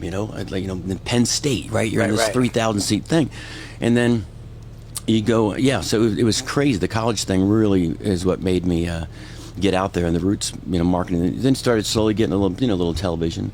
I had some AT&T commercials, which is kind of funny. You were talking about you getting recognized from the podcast, and I used to do these AT&T commercials, and they were everywhere. They were like the progressive ones now. They're on every 8 seconds, Right. and I used to always say to people, I hate them too, and I try to make as many as I can, so that at least there's new ones to hate. and people would come up to me in the mall, like where town I'd be playing at, and they say, "Oh my God, what are you doing? What are you doing in town?" And I said, "I'm doing a show." And they said, "A show? Like a phone show?" And I said, "Yeah, a fucking phone show." No, it's a comedy show. They only thought that I was hacking phones. They had no idea that I was a comic. And it was really weird. There wasn't like a lot of people. Right. Like, I didn't know you were a comedian. I thought you were just a salesperson for AT&T. So it was a whole new world of people that would come in and see shows, not knowing that I actually had an act or something. Right. And that was AT&T commercials, like in the what year, like 90s, 90s probably. And we had a collect call, and our basic audience was prisoners. That's basically what we're talking to. And literally, I'd say that in the set. I'm like, no, who are we working to? Prisoners? Right, yeah. But I was lucky to have the gig, And then to answer your question, from that you slowly get into. I got weird how I got to Vegas. I was doing Regis and Kathy Lee of all shows. And it's 9:00 in the morning, and I do the show, and I did great. And I came off, and this guy walked over and says, "Wow, that was tremendous. I've never seen you." And I said, "Oh, cool." He says, "You must kill in Vegas." And I said, "Never played Vegas." And he says, "You've never played Vegas?" And I said, "Nope." And he says, "What the fuck? You are Vegas." And I said, "Oh, well, I've never played." And he says, "If I book you in Vegas, would you do it?" And I said, "Of course I'd do it. I'm a whore. I'm a comic. What do you mean would I do it?" So the guy came over and said, "I'm going to book you." And it was Kathy Lee Gifford's manager. Nice. So they called Bally's, and they got me in the club of the first time. And then I did literally Friday night. I did really well. It was just a little comedy club. And the guy says, "Hey, we want to put you in the big theater." And Vegas is different than Penn State, where there's a whole full of kids screaming and bong jokes and whatever you want. This is Vegas, and it's, a whole different audience. And he says, "We're going to put you in the big rooms, like 3,000 seats." And I was terrified. I mean, literally terrified. And I got there, and it was, booths, which is the killer of comedy. People sitting in a booth. You want them sitting in chairs. In a booth, they're going to fall asleep and, eating a steak dinner, whatever the fuck they do. So I bombed. I mean, pretty much bombed horribly. Like, I wanted to get out of the business. And I did that for a year at Bally's, but in and out. Bombing every night, and then the MGM Grand called and said, "You want to move to our room?" And it was like an intimate 600. It's where David Copperfield. The joke of my show is I used to play the MGM until David Copperfield had me disappear. But literally, he did. He said, "I want," and then people were like, "Oh, that's funny." He actually called the newspaper, or called me and said, "Why did you say that in the newspaper?" And I said, "What?" He said, "That I made you disappear." I said, "It's a goddamn joke, dude. You're a magician." So, in a sense, he made me disappear because he wanted the room, Right, so right. it's, Copperfield, Carrot Top. So I stayed there for And it was 10 years. 10 years at the MGM. But were you really bombing? Yeah, but Bally's. Well, no. Or did you think I you think were? I was, because it's this huge room, and I was so used to this thunderous college kids going crazy. Yeah. And people in Vegas, we just saw a building blow up. We don't really care about your fucking cowboy boot with a kickstand on it, whatever joke I would have. So I was doing better than I thought, but it was not. It was uncomfortable, painful, uncomfortable. And then I got to the MGM. It's a little better because it's more intimate. But Vegas was still a different audience. It took me forever to get used to an audience in Vegas. Right. Yeah. Now, David Copperfield was going into a 600-seat theater? He's still in it now. He's still in it. Really? Yeah, he does 18 shows a day. I'm not kidding. I even said to him, can you go for a hike, do something? But why do you do 5 shows a day? He says, "Why do you do 1?" I said, "Because I have a life. One show's enough." Man. Yeah. One show a day, every day. 1 show a day every day. Sunday. Have 1 day off Sunday. Yeah. Fuck. Yeah. And then I get a week off every month. So I go to Florida and I have a house there. So. Cool, man. How long do you do that for? How long have I done that? No. Yeah, I mean, like, is there a consistent schedule? Yeah, 4 weeks on, 1 week off, 4 weeks. Yeah, on average. Look, my manager has a car payment, so I have to keep working. I have to keep working and maybe. Yeah. You said you do a lot of TV. I said that to George Carlin, by the way, who got one of my all-time, Yeah. And it was same room. I was coming in and he was coming out, and I love this story because it's so weird. He would come off stage and I was standing there in the wings, and he sees me. And he says, "Hey, kid." And I said, "How you doing?" I said, I'm starting tomorrow." "No, what are you doing here?" I said, I'm just watching. I was trying to steal some of your act." And he kind of laughed. "You don't want to steal my shit, kid. It's, whatever." And I said, "And when do you start?" He said, "Tomorrow." "How many shows do you do?" I said, 1. and then I do 2 on the weekends. He goes, why do you do 2 on the weekends? And I made that joke. I said, my manager has a car payment, so and he goes, oh, really? Why the fuck do you do 2 shows? And why? And I said, well, I figure if I fuck up the first one, I get a second shot at it. And he got all in my face. Never give the audience the fucking upper. Never ever cut yourself short. You do your shit and you fucking do the way you do it. They don't like it, fuck them. And he walked off, and I was like, well, that went well, And I looked at his manager. I said, I'm gonna go. And he said, no, dude, he fucking loves you. Just stay. He wouldn't talk to you like that if he didn't love you. And sure enough, I waited around 5 minutes. He said, hey, brought me back in his room. And we didn't talk about anything else, just life. He didn't talk about that. He just didn't even ask about my comedy. He just said he was a fan. He said, I like your shit. I had a joke that he said, I like that shit. How the fuck is a great joke? It was a telephone, paper cups and string telephone. The old cup. Yeah. And I used to do this is a long time ago. I said they need a new version, the updated version of the stupid paper cups and string, right? There should be one for today's world. And I have a second cup that came out for call waiting. I just have to call you back. I have another call. Hey, yeah, I'll call you back. I'm on the phone. And then I'd have like 3 cups. It was conference calling, and then it was a clear cup for caller ID. I know it's you, fucker. I'm looking at you. Pick up. And he fucking loved it. He kept saying, that's fucking funny as shit. And I said, thanks, George. Thank you. Yeah, George Carlin's it, man. Yeah. And for him to, to give you the blessing. Right. So that's how I kind of, going back to what you said earlier about people always shitting on me, is, right. At the end of the day, when they do or someone does, I always think to those moments. You know what I mean? Some guy in his attic in Nebraska saying I fucking suck, and then you got George Carlin saying you're a funny fucker. So right. That's how you keep your sanity. And I've been in the same boat. Like I got into stand up. People weren't rooting for me to kill it. Steve-O was doing stand up, huh? Like they kind of roll their eyes. And I have a little bit of a George Carlin moment myself with my new show, the opening scene, because I've got multimedia, and I got like Bill Burr in it. I love Bill Burr. It's just like, and he kind of like, it's so symbolic to have him.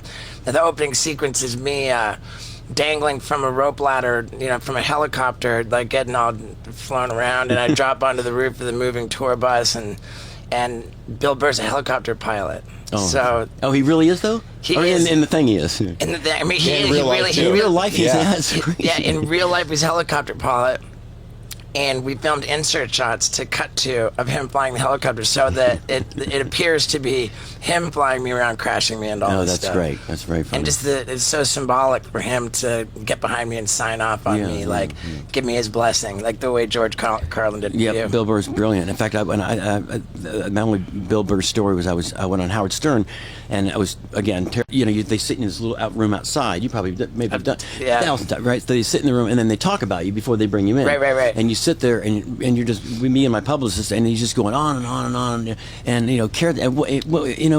thing, and you're like, oh God, bring him in. Yeah, it could go either way with Howard. Oh yeah. And I walked in. He says, Carrot Top, and I said, how's it going? He goes, You're like a normal guy. And I said, what do you think? He said, I got to be honest, I don't know. I thought you're some fucking weird freak dude. I mean, I'm a freak dude, but it couldn't have been more love. And so it's going great. And he says, do you know who Bill Burr is? And I said, no. He says, really? Play the Bill Burr. I haven't. It's great. Play the Bill Burr thing. So it's Bill Burr just fucking going coals on me. I mean, just right. I mean, just bad. And then it ends, and he goes, so you don't know Bill? And I said, well, I guess I probably, I don't think I want to meet him now. Like, it was horrible. And then when I finally meet him, he was like, dude, I'm so sorry. Like, he came and hugged me and said, I was just fucking, comic to comic, just fucking around, but I love you. And he did. He came to the show. We're great friends now. Right. But it was horrifying when he played the tape. I'm like, okay. Yeah, when I first started doing stand-up, Dane Cook was like a mentor to me. We would go out to the comedy clubs, and he would do his set, then I would do my set, and then we would sit down and he would give me notes. Nice. But he would do his set, and then I would do my set, or vice versa. And he would just be the most vicious, like terrible, like meanest, like he would just reduce me to like the size of a thimble, and then like bring me on stage. Nice. And it was so weird. Like, it's with love. Yeah. Crazy. So the first time you and I met, was at a TV Tonight Show. Yeah, Tonight Jay Leno. Show. Good memory. Yes, it was. Yeah. You had these alligators in a pool. That sounds right. Yeah, Yep, we got and in a kiddie pool full of alligators and got my butt cheek bitten by a little and alligator. in the rehearsal, it didn't happen, and everyone was freaking out. And you Right. said, "Trust me, it'll happen." But Yeah. I remember backstage was going, "What if they don't bite his butt? We have no bit." And then you came in, you're like, "Dude, they're gonna bite my butt. It's fine." Yeah, and they did. It was yeah, good. We'll make it good. happen. It was good. Was Mel Gibson there that day? It was, yeah, in a kilt. You're right. And I came out. I did. I came out in a kilt, but with that turned into pants. It was like a prop, and then I had these stupid little legs, so I had the kilt, and then I made this for guys like me, and it matched, the thing. And then it was you, me, and Mel Gibson. Yeah. On a lineup. Now, was that at the point when you were like bodybuilder man? No, I don't think so. I'm actually not. If you see me in Right. person, I look normal size. People always think I'm bigger than I am. Right. But TV adds 10 pounds kind of thing. Right. That's why I was wanting to be in porn. Thank you. Yeah, I remember. Like you aren't as big as you once were. Is that fair to say? Yeah. Yeah. But yeah, that was great. And then there was another time we hung out in Vegas. We got this iconic photo Yes, it's great. of it It's- in a booth at some like big crazy nightclub. Felt like we were at a rave. Yeah, it probably was a rave. Yeah, and if we were in this big booth, you, me, Chris Angel, Flava Flav, and Tom Green. Green. Yeah, Yeah. the five of us. And Yeah. that photo, It's a great shot. it's a really Like, great people shot. say, how the fuck did that happen? How do you guys get Right. together in that shot? It was such a great shot, and like, man, did people poop on it? Yeah, well. they're like, Flavor Flav, Chris Angel, Carrot Top, Tom Green, and Steve-O. If that's not the Mount Rushmore, I loved it though, man. I loved it. It was such a fun. No, it was fun. It was fun. It was just an eclectic gathering of people. fun. I know they're all so nice. Flavor just came to my show a couple of weeks ago. He's always been. Dude, Flavor's the He's like nicest. to run for president. When he comes to the show, when I announce him, I say, Flavor Flav's here. The crowd goes ape shit. Yeah. I mean, and then I'm like, back to me, fuckers. Jesus, but it's crazy. Yeah. I got him on a plane one time. I was literally running San Francisco airport to my gate, and I get to the gate, and this guy's like, just, I'm not drunk, man. You got to let me on this fucking plane. I'm not drunk. And I look back, and it's, see the clock, and it's got to be either Flavor Flav or one of the 33 flavors. And I look, and I said, Flavor. He looks over. He says, and I had never met him. He says, Carrot Top. And I said, well, what's wrong? Why won't they let you in the plane? The lady's like, excuse me, sir. He's intoxicated and he can't get on the plane. I said, he's not intoxicated. He's Flavor Flav.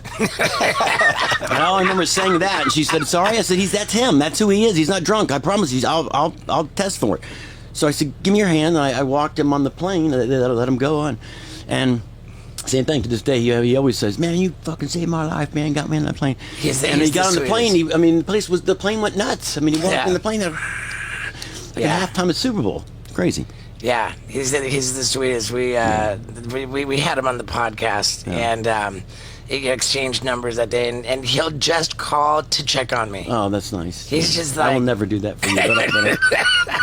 Yeah, what I thought was fascinating about Flavor Flav was he went to school for culinary, so he can cook, That's crazy. and I would never have thought that. Yeah, he had a chicken place here for a while. Yeah, he did. Yeah, Flavor. I don't know. yeah, he did. And man, when we went to go do the podcast, because we don't always do it on this tour bus. Normally, it's in like a little sprinter van type thing. Yeah, and we'll drive. I saw that on the thing. Yeah. Yeah, we'll drive it over to wherever people want to meet up for Flavor Flav.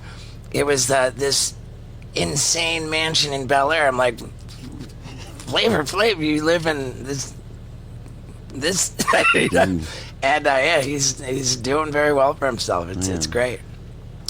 Flavor Flav. Yeah, dude. The Vegas is such a mystery to me. Like with my tour, I go around. I'm very, very happy with how successful I've become touring. I did comedy clubs for 11 years, and now I've graduated to theaters, and I go around on this tour bus with my buddies, and it's just like we're in this fun pad making awesome videos, and it just magically teleports itself to where I have to work for like an hour or two a night. Beautiful. It's wonderful. Yeah, hard work. But Vegas is like a market that I struggle with, and I don't understand it. You know, like. Well, I was saying earlier in the thing about Vegas is even back when I first started, it's a whole different. I don't know what it is. It's a whole different like what thing. I don't know. I mean, you know, when you promote this show, it's like people are here from somewhere else. So you know, like I don't know. You know, Carlin used to say that. He says, you know, half the people, you know, that couldn't get into came to, you know, we'll go see. And I mean, sometimes you think that's true because they'll say, yeah, Blue Man's sold out. Fuck, we'll go see Orange Man. So, Orange and Blue, man. But Carlin used to say that. He said, yeah, fucking crowds don't give a shit. They can't get to it. And you sometimes wonder like that. Because, I mean, I've got a fan base now, so I think there's a fan base that's particularly there for me. But I bet you I'm always afraid to ask, you know, because I don't know how many people. And first timers here, but there probably is a lot of people that've never seen the show, have no idea what the fuck's the carrot. I mean, I've had that before too. Right. What do you sing? And I said, what do I sing? You know, and you change your show up like constantly. Have never added one new joke in 35 years. Well, I'm still doing Nixon things. It's great. It kills, which is surprising. No, I try to keep it fresh. I really pride myself in that. I mean, almost every day there's something, whether it's a prop, or it's a one-liner, or it's a video, you know, clip. I'm trying to think of something now with baseball, because baseball is hit high, and now they're wearing mittens. Have you seen that now? So the guy's on first base, he's got like mittens on, like actual like cooking fucking mittens. And there's all these things I talk about sports, and we're losing. Or what happened to, you know, now can't touch a quarterback now. I need to, you know, they tripped him. Are you tripping? I think it's fucking football. Tackle it, right? Right. So the mitten thing makes me laugh. I have a video of this guy with his mittens, but I'm going to put Martha Stewart's face over it, so it looks like Martha Stewart's going to still second because she's got the cooking mittens on. So, right. Yeah. That's great. That's what when my manager. Now my guy that's here is now just heard that. He's like, fuck, now I got to make that. So. Ah, that's great. Do you have a creative process like that every morning? If you got a show to do, like, do you wake up at a certain time every day? Do you okay, I got to write here, get some ideas? I never ever have done that. I've never. I'm not structured at all like that. I've never said I'm going to write a joke. I mean, one day I have a whole bit in my show where I talk about I was determined to write a joke, but usually I just kind of, I'll go to lunch or I'll go somewhere. I was on a plane last night for 8 hours. I'll come up with something. You know, like we landed, you know, we waited on the tarmac for an hour because our gate wasn't ready. Did they not know we were coming? Like, their gate's not ready. Are they building a new gate? And I looked up the thing. There's 92 gates at the airport, but there's not one fucking gate that they could put us at. So we just sat out there, you know. Yeah. Like at a restaurant, they say your table's not ready. You'd like to sit at the bar and have a drink while we get your table ready, but you're not sitting at a bar. You're sitting on a fucking tarmac waiting for your fucking gate. So, yeah, it's a little different. Yeah. And they know we're coming. Right. We left Orlando. They know we're on our way. Right. My manager, as he was saying about how you're criminally underrated, he said that you have a workshop where, like, something children work in there, by the way, underage children. They make iPhones for you. Well, I mean, you did come up through Kathy Lee Gifford. Yeah. It's a sweatshop. Yeah. But no, but there's a big warehouse across the street. In fact, Pauly Shore just visited it not long ago. We had a great time filming a little bit. He's trying to take over my gig in Vegas. Right. Again, we got to ask him about that. Yeah, ask him about that. Yeah. He's like, it's Pauly time for him to go, man. He's been here too long. Yeah, it's pretty incredible, the reputation that Pauly Shore has in the comedy world. Like, comedy clubs will have like a condo or something. When the comedian comes, you stay in this special apartment that they've got for their headliners, and these condos are notoriously, they're known for being sort of splattered with Pauly Shore. I've stayed in a few of them myself. You've been rolling around. Thank God back in that, it wasn't many years. I would say I'm going to take all the money that I made and I'm staying in a hotel. Yeah. I don't stay in the comedy condo. Yeah, because you don't want to roll around in Pauly Shore's seed. No. I mean, not every night, you know. It's so great, man. But the writing process, I don't know how you guys do comics, but I don't. Do you do that? Do you I never write. I mean, it'll hit me. Yeah, I mean, and then I try it, and I don't try it out on anybody. Like, this is funny. No, I fucking do it. If I eat shit, it goes out. Yeah, you workshop it is really the way. And for me, what's happened is that my worlds have converged. So I'll decide like what I want, like a tent pole of my hour to be, and it'll be like an outrageous stunt. And then, like, the process of putting that stunt together and executing it, and it will become a bit in the show. Oh, that's great. That's what I have now. It's called the Bucket List Tour. Yeah, I saw that. And, like one of the things that I had, I was like, I want to go skydiving butt naked with another man strapped to my back and furiously masturbate, so that I actually ejaculate simultaneously as I'm falling out of the airplane. And I pulled it off. You did that? Yeah, I pulled it. That's I consider it the crown jewel of my career. Oh man, I love it. Yeah, and there was shit. Sorry, I'm gonna get comfortable. So like at a Denny's. Yeah. There's one where I got a medical professional in disguise administering stolen general anesthesia drugs into my arm while I'm riding a bicycle. Yeah. So yeah, it's a different kind of comedy, you know. I love it. It's a little different kind of comedy. Yeah. I mean, after each it's pretty bit, much the same. I think. Yeah. After each bit, I play the video. So there's like video breaks. No, that's cool. Yeah. Yeah. And it's fun because a lot of comedians will make up stories that aren't even true. Yeah. You know, outlandish stories that are keep it all real. Yeah. The whole show's, and I'll keep saying it over and over to them. You can't make this is true, and I want it to really think it's true, but it is. You might embellish a little bit. Yeah. No, I stick to every little detail, and then the video matches up to the details. It's great. We had an interesting guy in the van yesterday. I just thought about that guy Pierce. Oh yeah, I was trying it's to not figure a van. It's a No, I was trying to figure that out. Like, yeah. Do you want to talk about it now and lay down the story, because I had some questions about that I still wanted to ask the guy. Well, I mean, there's a guy who came to my attention. I received a video via direct message from my buddy Eric Andre, who is just an absolute lunatic.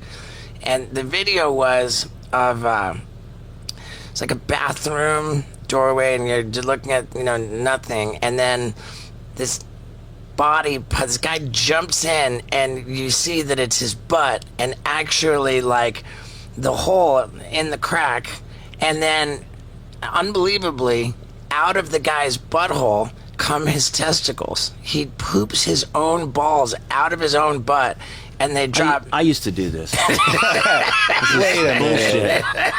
You stole that from me? Maybe it's parallel thinking. Maybe you didn't directly steal it from me, but What was crazy? Right. It's possible that we both thought of it. What was crazy, because he's married with kids, right? He has a wife. Of course he does. But I wanted to show somebody, and so I typed in his name, and then all this gay porn stuff came up, and I was like, this guy's in the gay porn. And then when we asked him about it, he was like, I'm not gay. And we were like, but you do gay porn. He's like, I'm an actor. And I'm like, and nobody called him on it, but he's like, yeah, of course I do. I'm an actor. That's right. And we're like, but do you get hard? He's so like, great. No, I'm married with kids. But you do gay porn. Yeah. But only when they say action. So it's different. Right. And then, I'm acting. and we kind of just glossed over that. Right. I mean, he filled in the details. He said that I said, because I picture, like, if you're not gay and you're in gay porn, then maybe you're just on the receiving end, you know, like some. But he said, no, there's. He's like, fuck no, dude. He's all defensive. No, man, I dig chicks when they, you know. But he described this this special drug, which he it thickens your blood. It's an injection of something that starts with a T. Yeah. That it's like it thickens your blood and makes you hard as a rock for like 4 to 6 hours. You can go completely nuts, and that's how that's how he's able and to. He just perform. fucks dudes all day, which is cool. But then he goes back to his wife, where he's like madly in love with her, and he's got the kids. It's good. Like 7, 9 cocks. Oh, that's a slow day. Yeah, is that? Yeah, and the greatest guy too. Yeah, he was super cool, and that would be an interesting podcast. But I totally forgot about it until we started talking about it. Yeah, like I love that though. He's no, I'm not gay. I'm acting. He was like, I'm an actor. I'm an actor. he shook his head like So he was great. like, why are you guys asking that? Like, no, dude, I'm an actor. Like, what are you talking about? It's so great he can see it just that plain Yeah. simple, right? Did you see that? I think it was a Steve Carell movie. Abracadabra. Was that With Jim Carrey and Steve Carell? It was, dude. It was really funny. When they had a residency in Vegas. Jim Carrey was like a parody of Chris Angel. It was yeah. Jim Carrey was a parody of Chris Angel, Right? And Steve Carell was a parody of David Copperfield.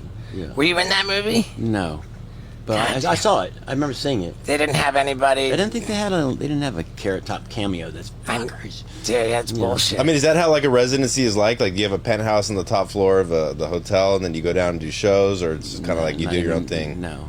Is Wayne Newton? People always think that though. Yeah, they go, oh, this. Well, like Elvis. I just saw the Elvis have movie. the old days and that thing, and do sweets and there's broads and coke, and no, there's ESPN at home, and that's it. And Heat up some food And since you started doing a residency, like, you kind of just been here. And when I first got the room at the Luxor, I was up at the top of the, you know, there was a big suite up there at the top. What happens up there? Well, horribleness, because you have to take the side elevator because it goes like this up the side. It's called an inclinator. Really? Yeah. So it moves sideways. When you're drunk, you don't feel a thing. When you're sober, you're like, what the fuck? And so you go and you stop at every floor, and everybody, you know, by the time you get to your room, everyone's, you know, oh, sorry, shit, right. Inclinator, is that real? Inclinator, yeah, the inclinator. And so it was, it was horrible living up there. It's, you know, you have to just live with the people. Right. And so, you get, now you go in and go home and you live a normal life. And You're at the top floor of that? In that little light, you sit. That's you. The hard part was sleeping because the fucking light's on all night. You're like, no, it's right below it. I remember when the Luxor was built. It was in the 90s, and it was maybe it was like the first $1 billion casino or some staggering number. And I remember thinking, God, it seems kind of evident that the odds are not actually in the favor of the gamblers. You know, because like, how are they building each new casino bigger and more like? Yeah, they made their money back that weekend. They seem to be like trying their best to let you know, because everything that they put up is just more fantastic and expensive than the last, and nobody gets the message. Building all these. Nobody gets the message. Well, where's this money coming from? Everybody comes to Vegas, they're just making donations to these things. Yeah. It's coming from you. Do you gamble much? No. Or did you when you first got here? Never. Yeah, never. Literally never. It's weird. Never. I remember when I worked. I'm fascinated by the whole. It's weird energy. It's weird energy, and I don't know the math and the numbers and I know, like you said, you know, look at the size of your house, look at the size of the casino. Someone's getting fucked, you know. Yeah. So, and I don't like smoke, and I don't like a lot of crowds. Yeah. So Right. I just don't. It's not my thing. Right. I worked on cruise ships. I shouldn't say that. I love it. I worked on cruise ships as a circus clown before, you know, the TV stuff started. And the cruise ship director, they would have an orientation show on the first night of the week-long cruise. And at the end of the show, he'd say, so everybody, you know, have a great time. Make sure you stop in the casino, make a donation. And it was good fun. And And I just think it's so perplexing to me. And I think that you don't have to worry about saying, "Oh, I love Vegas," because like gambling is just a real thing, you know. Like here in Vegas, I remember like learning that a lot of these dealers, like the blackjack, like whatever, you know, like they're running the table.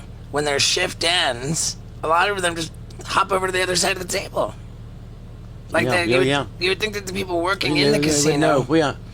Yeah, you would think that these people working in the casino would be most educated about like the actual process about what's going on. Yeah, what's going on. They have the inside and they would have the insight, right? Like however, they're so close to it, they're so educated, they know what's going on, they get done working. You know how this works. Yeah, and then they just go to the other side of the table and make a donation. They donate everything they earn. And that's another thing I hated about it too. Let's say never, but the 2 or 3 times I ever did. You know, I'm sitting there and I'm looking at it, whatever. I don't know what to do. So I look at the dealer and she's like, so I'm like, he's like hit, and the guy next to me was like, what the? There's so much pressure. Right. So I just follow her, and 9 times out of 10 I would win. Just usually, then they get it wrong too sometimes, but people would get so mad. You just ruin. Like I'd go, hit me, and the guy next to me was like, you just fucking ruined the whole thing. And I said, how? And he's like, and he just get mad and leave. And I said, what did I do? He said, you did nothing. You're supposed to hit that. I said, but why did you just fucking scream at me? Was I not supposed to hit it? She goes, no, you're supposed to hit it. He just got pissed that he didn't. He took his card. Because they're all superstitious. His card is my goddamn card because I got the card. Yeah. Yeah, like I sit down on a table. But I probably did fuck up the game. No, but that's it. Like gamblers are just so weird, superstitious. It's like I've tried to play like Texas Hold'em at a Commerce Casino, and then you go and sit down, and people are pissed that you like hit. They're like, dude, you're not. What are you doing? You're not playing it's like, it right. Nobody has any fucking idea what they're doing. You know, like it's all luck. Yeah. And that's the thing that like what alcoholic like will justify is like drinking. Like a gambler's like, dude, there's there's strategy involved in this. It's like, no, there's fucking not. Dude. I mean, you get the poker championships, right? Poker, there's people who are like good at it, right? Yeah. Yeah, that's a valid argument. I have nothing to refute that with, but you know, I was one of that too. I mean, the same thing. I mean, people say they're really good at it, but are they, or is it just luck? Is it? I don't know. Because there's always the championships, and the same guy, like Jesus and all those other guys, they're always in the. Phil Hellmuth. Or like Dan Bilzerian was famous for making a bunch of money playing poker, and they like beat out like 25,000 people of like to get to that table. Right. So it's like I remember when I was 20 years old, I had just gotten out of my first rehab, and I was living with a guy I worked with in a restaurant, and they would have like poker night, and I'd be trying to party and because I because you're a drinker. You're a drug addict, degenerate. Right, the rehab didn't stick, so I was trying to do my thing and get loaded and hammered, and these guys were playing poker, like, all night until the sun came up, and I was just like, when are you guys gonna stop with this poker and party with me? This is so annoying. Like, stop it with the poker. This is like 12 hours after you got out of rehab. Right, and I just remember like the feeling that there was a really genuinely addictive quality to this. They could not stop. The sun's coming up. It was like they were on cocaine. Yeah, well, they were just playing poker. Pot calling the kettle. You're like, you just got out of like, you guys have a problem, dude. Right. No, I get it. The sun's coming up. I get it, but there's just like, so that was one of the I said gambling always just weirded me out. And my mother's father, my maternal grandfather, was like, during World War II, I think it was, he sold bootleg gasoline in Canada because of the war. They had rations. You could only buy so much gasoline, even if you were rich. But he was this kind of a shady character who would sell bootleg gasoline beyond the rations. You could get as much as you wanted from him, and that made him quite a wealthy man. Yeah. He had a boat. He walked around notoriously with like a big wad of cash, and it was very like flashy, kind of a shady character, alcoholic, and got wealthy. But he had a gambling problem, and all this money that he made selling bootleg gasoline, he gambled it away, and then he shot himself, suicide, gunshot to the head with some Got a gun, like gunshot that you know. And then so like, and that happened when I was. I mean, I think I was a newborn baby. I never even met the guy. I don't know. But that was another, like, there's all these things with gambling. Like, I've never been into it. Yeah. Never placed a bet in my life, except when I got paid a fairly obnoxious amount of money to promote some gambling app. Right. Yeah, then I did that. It's interesting. Your grandfather shot himself in the head. They said when men commit suicide, they'll shoot their brains out, and then when women do it, they'll either like take pills or shoot themselves in the heart because they don't want anybody messing up their face. Right. Isn't that a weird stat? It's really crazy, man. It's really Guys are just like, fuck it.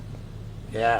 Well, yeah. I mean, that was Makes like no a Debbie sense. Downer of a Yeah, line thanks. Yeah, right there. you Thanks for that. getting good So- suicide jokes. Yeah, right. Yeah, Dr. Jesus. Kevorkian's Yeah, yeah. bathtub toy.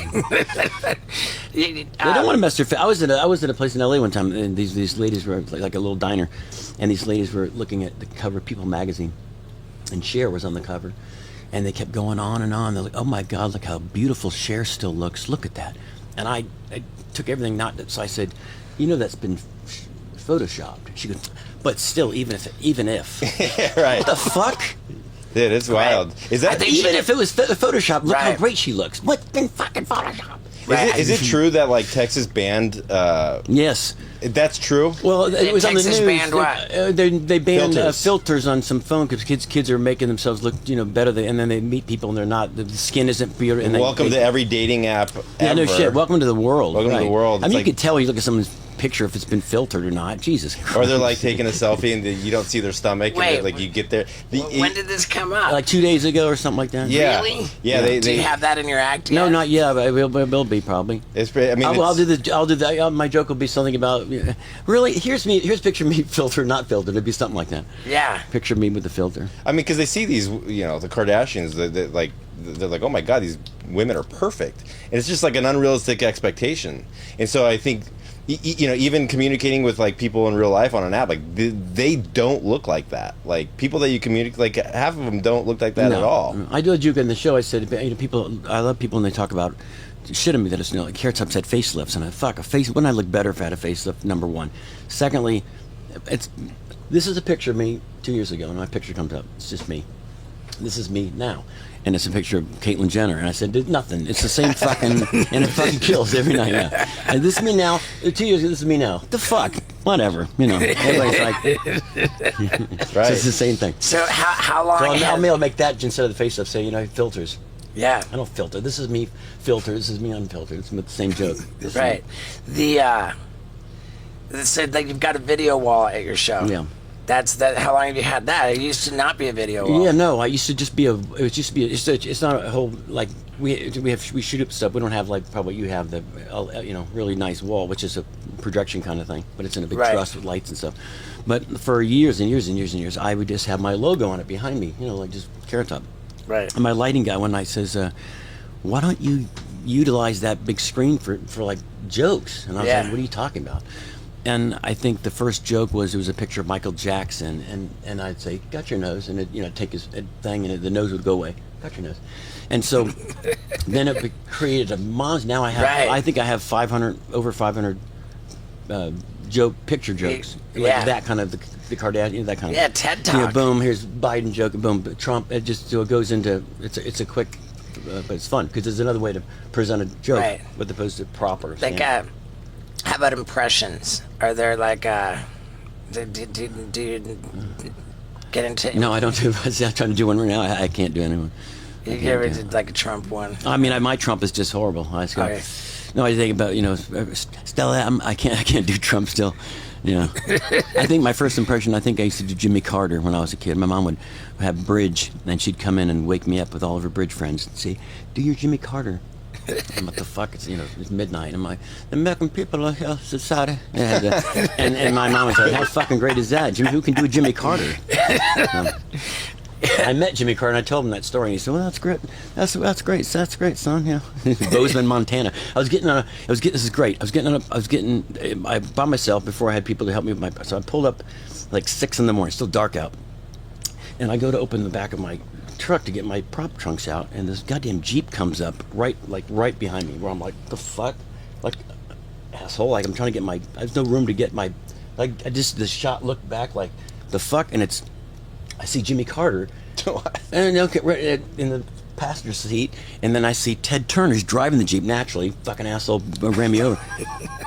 And then I look and I said, "Oh my God, that's fucking the president." And he gets out, and I've got my prop trunk, and my hair was out to this big.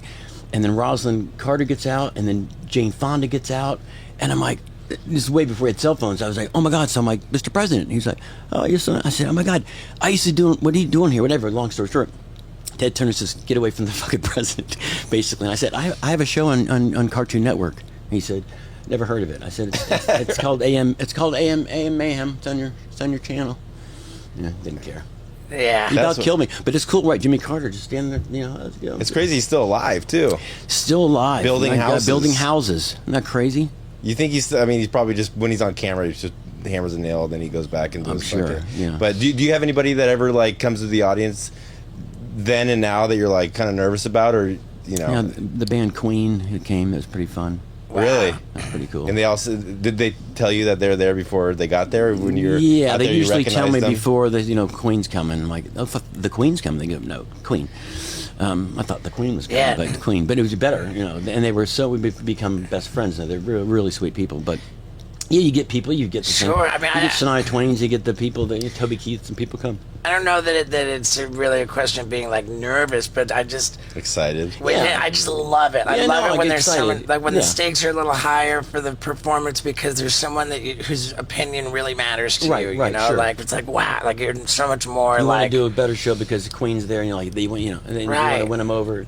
Scud Scorpion. And then like conversely, if when someone important's there, there's people acting up with like heckling and whatever. Like there's just, Did you ever have a one that you were like were nervous that you performed in front of? I mean, when I was in a sense of like not like nervous like you're gonna bomb, but like oh shit, like I was nervous for him on when his dad showed up to the show when we had to show him skyjacking. My dad was gonna watch me jack off falling out of an airplane. Yeah, he came over to me and I was like looking at Steve how he handled that when it was going on, and he was just like he just had a little laugh to him. Oh my God! I have a fiance, and his sister was there. All my fiance's family members at all various times have come to see my show. That's great. And after without fail, I've gone up to each one and said, "I'm sorry. Sir, are we still cool? We still good? We're still good. We're still cool." Sorry, Dad. I think my mom would do that. I would say, "Mom, sorry, Mom." Yeah. Sorry, Dad. For me was I was in the Tonight Show, and Dick Cheney was a guest before me. And I had literally like 4 Dick Cheney props, like because he'd just been all over the news. With the shot, was one of them a shotgun? One was a shotgun. It was a shotgun that curved. And I had the game. What is the game Emergency, where you try to pull the little bone out. So it was Dick Cheney's. It was because he had so many surgeries. This is the Dick Cheney Emergency game. So I had the shotgun. It was like 2 other ones. And so I'm in rehearsal, fuck great. And then Jay says, Dick Cheney's going to be here, I said, well, I know, that's why I made these props. I mean, fuck, it can't be more current. And I said, but is he going to stay for me? Or is he going to leave? He says, he's probably going to leave. They think it's service, they're going to leave. A horrible Jalen impression. I think it's working good. pretty well. Jim McCarter, what? So Jay says to me, what would you rather? Would you rather him stay or go? And I said, well, what do you think? He said, it's up to you. I said, well, I'm going to get way more play if he stays because the camera will go to him and me, and it's going to be really uncomfortable. I'm making fun of him with him right fucking there. And so Jay said, let me talk to him. And so he comes up, they came up and whispered. He whispered over and says, you want to stay for Carrot Top? And he said, oh, okay, well, what's a Carrot Top? And so the producer came back and said, okay, Cheney's in, he's staying. I said, oh, fuck, oh. Now I go, fuck, now I'm a little nervous. So I come out in a boom and I go, hey, Mr. Cheney, good to see you. I said, that's weird, you're here. Look, I just found your gun. It's fucking, it's Slade, but it was like a weird, it was like, the crowd didn't, and the camera would come to him. Yeah. Yeah, I wonder, did he handle it well? No, I sat down. He said that was really clever, funny stuff. And then here's where it gets interesting. So I did like 4 Cheney jokes. Then of course I did whatever 10 other 15 jokes. One was a mouse trap to catch gay mice, and it's a mouse trap with a mirror ball on it. The mirror ball spins, and I said, "This is a gay mouse trap. You know, if you want to have a gay rat problem, you'll catch it." And it kills. And he played like a Lady Gaga song with it, and so I did that kills. So I think I ended on that one. Sit down. And Gene, that was really interesting stuff. And he shook my hand. I looked over at Jay. He's like, "Good job." And then we go to thing, and the producer walks over and says, "Oh my God, is it Liz Cheney?" Yeah, his wife. No, is there a gay daughter? daughter? Is a gay daughter? Okay, the one that's on The View or was on Yeah, The Talk? That's or McCann. She's gay though, right? I don't know. Oh yeah. The gay one. Yeah. So anyway, she was there, I guess, and she was livid. I mean, livid. Not about Fine with the shotgun. not about her dad jokes, because I did a gay. It wasn't a gay bash. It was silly. Right. But she was like, "God, how dare you put that on fucking television?" I could hear her back there screaming. Wow. And I thought she was mad about the Dick Cheney jokes. And then she goes, gay? "No, it's about the gay thing." I said, "Oh, fuck off." You know? Right. Right. So yeah, but I went back afterwards and I said, "The secret." I said, "Can I take a picture with him?" And he said, "Yeah." I took a picture with him. He was nice. It's Was that during his picture presidency? with the daughter, but Was that, yeah, right. Of course not. Was that during his presidency, Yeah. like when he was With a Vice, VP? yeah. Every time I think about him, I think of the guy who played him in Cheney. oh man, they did, Christian Bale. really did. Yeah. They were really did. impressive. Really did good job with that. Who was that guy? It was Christian Bale. yeah, Christian Bale. You don't, Really good, man. You don't by any chance do shows on Monday, do you? Yeah. Can I come see your show tonight? Yeah. Fuck yeah. Oh, dude, I would love that. Yeah, I'd love to have you. Yeah, I Dude, would let's love that. let's do it. Are you gonna be nervous I was that we're gonna in the try to. I audience? was gonna say I was gonna try to walk through this one, but now I'm nervous. Yeah. Man, like I'm Well, I've been afraid- off for a week, so it'll be fun. It'll be a fun one to get back into the, get my feet wet, because I'm off for a week. I'm like, oh. Okay, I mean, Yeah. dude, I get it, man. Last I'd night love was to- my I'd love first to- show, I'd love to and have you. That'd be so much fun. Oh, you guys are welcome. It'd be great. That's dude, really yeah, cool. that'd be really cool because it just like talking with you. I mean, Well, we got to do it before Yeah, I Pauly just- Shore takes over. Yeah, because he's gonna want you to go see his show tonight. Oh wait, he doesn't have a show tonight. He might have a show somewhere. Yeah, but he works hard. what what a treat, man. What a Yeah, pleasure it's been, likewise. dude. Like You're like I'm me and you're you, dude, and we're both pretty good at it, I think. right on. Appreciate Like, that. damn, can't wait to see your show tonight. And when I put this out, like, it's always right before I put it out that I do an intro. So I'll have, right on. Yeah. I'll have my own informed opinion About the that how criminally underrated you really are. Right on. You know, it's not going to be secondhand. Right. Secondhand. It'll be. You'll say, "Well, I've witnessed it myself. It's shit." People Oh, man. are right. Yeah, dude, I can't wait. And I call you Scott. Yeah. Call you Scott. Yeah. Okay, good. Well, he's Scott too. Yeah, we got 2 Scots. A lot of Scots in Yeah. Vegas. Well, great Scott, man. Let's let's hang out tonight, dude. Thank Yeah. you for doing this. Yeah. Is there anything that we can promote No, for yeah, you? besides we're at the Luxor, I think, right? Yeah, we got some road dates that are coming up next year. Not that big. Do you do social media like? Yeah, Carrot Top Live is my Instagram, and then Carrot Top Live. Carrot Top Live is Instagram, Okay. and then at Real Carrot Top is I think the others. I gotta believe that your Instagram is just never boring. I think it's fun. I try to keep it light, just silly, like, Yeah, like, masturbating on an airplane. I didn't blah, blah, blah. Shitting out his testicles. Shitting out my testicles. I'm telling you, that guy stole that from me. I did that in '92, I think. Dude, that Trademark like, that. That is so fun. I gotta see that. You gotta have to show that. yeah, Yeah. I'm gonna. I can't wait. I look forward to it. Thank you, Thanks, Scott. bud. Yeah, man, yeah. for Thank you sure. very much. Yeah, cheers, man. Yeah, pleasure to meet you. Yeah, Good though. Now- Thanks for listening. man, did you think you were gonna enjoy Carrot Top that much? Like, I thought it would be fascinating, but man, love that dude. Love that dude. And I love you too.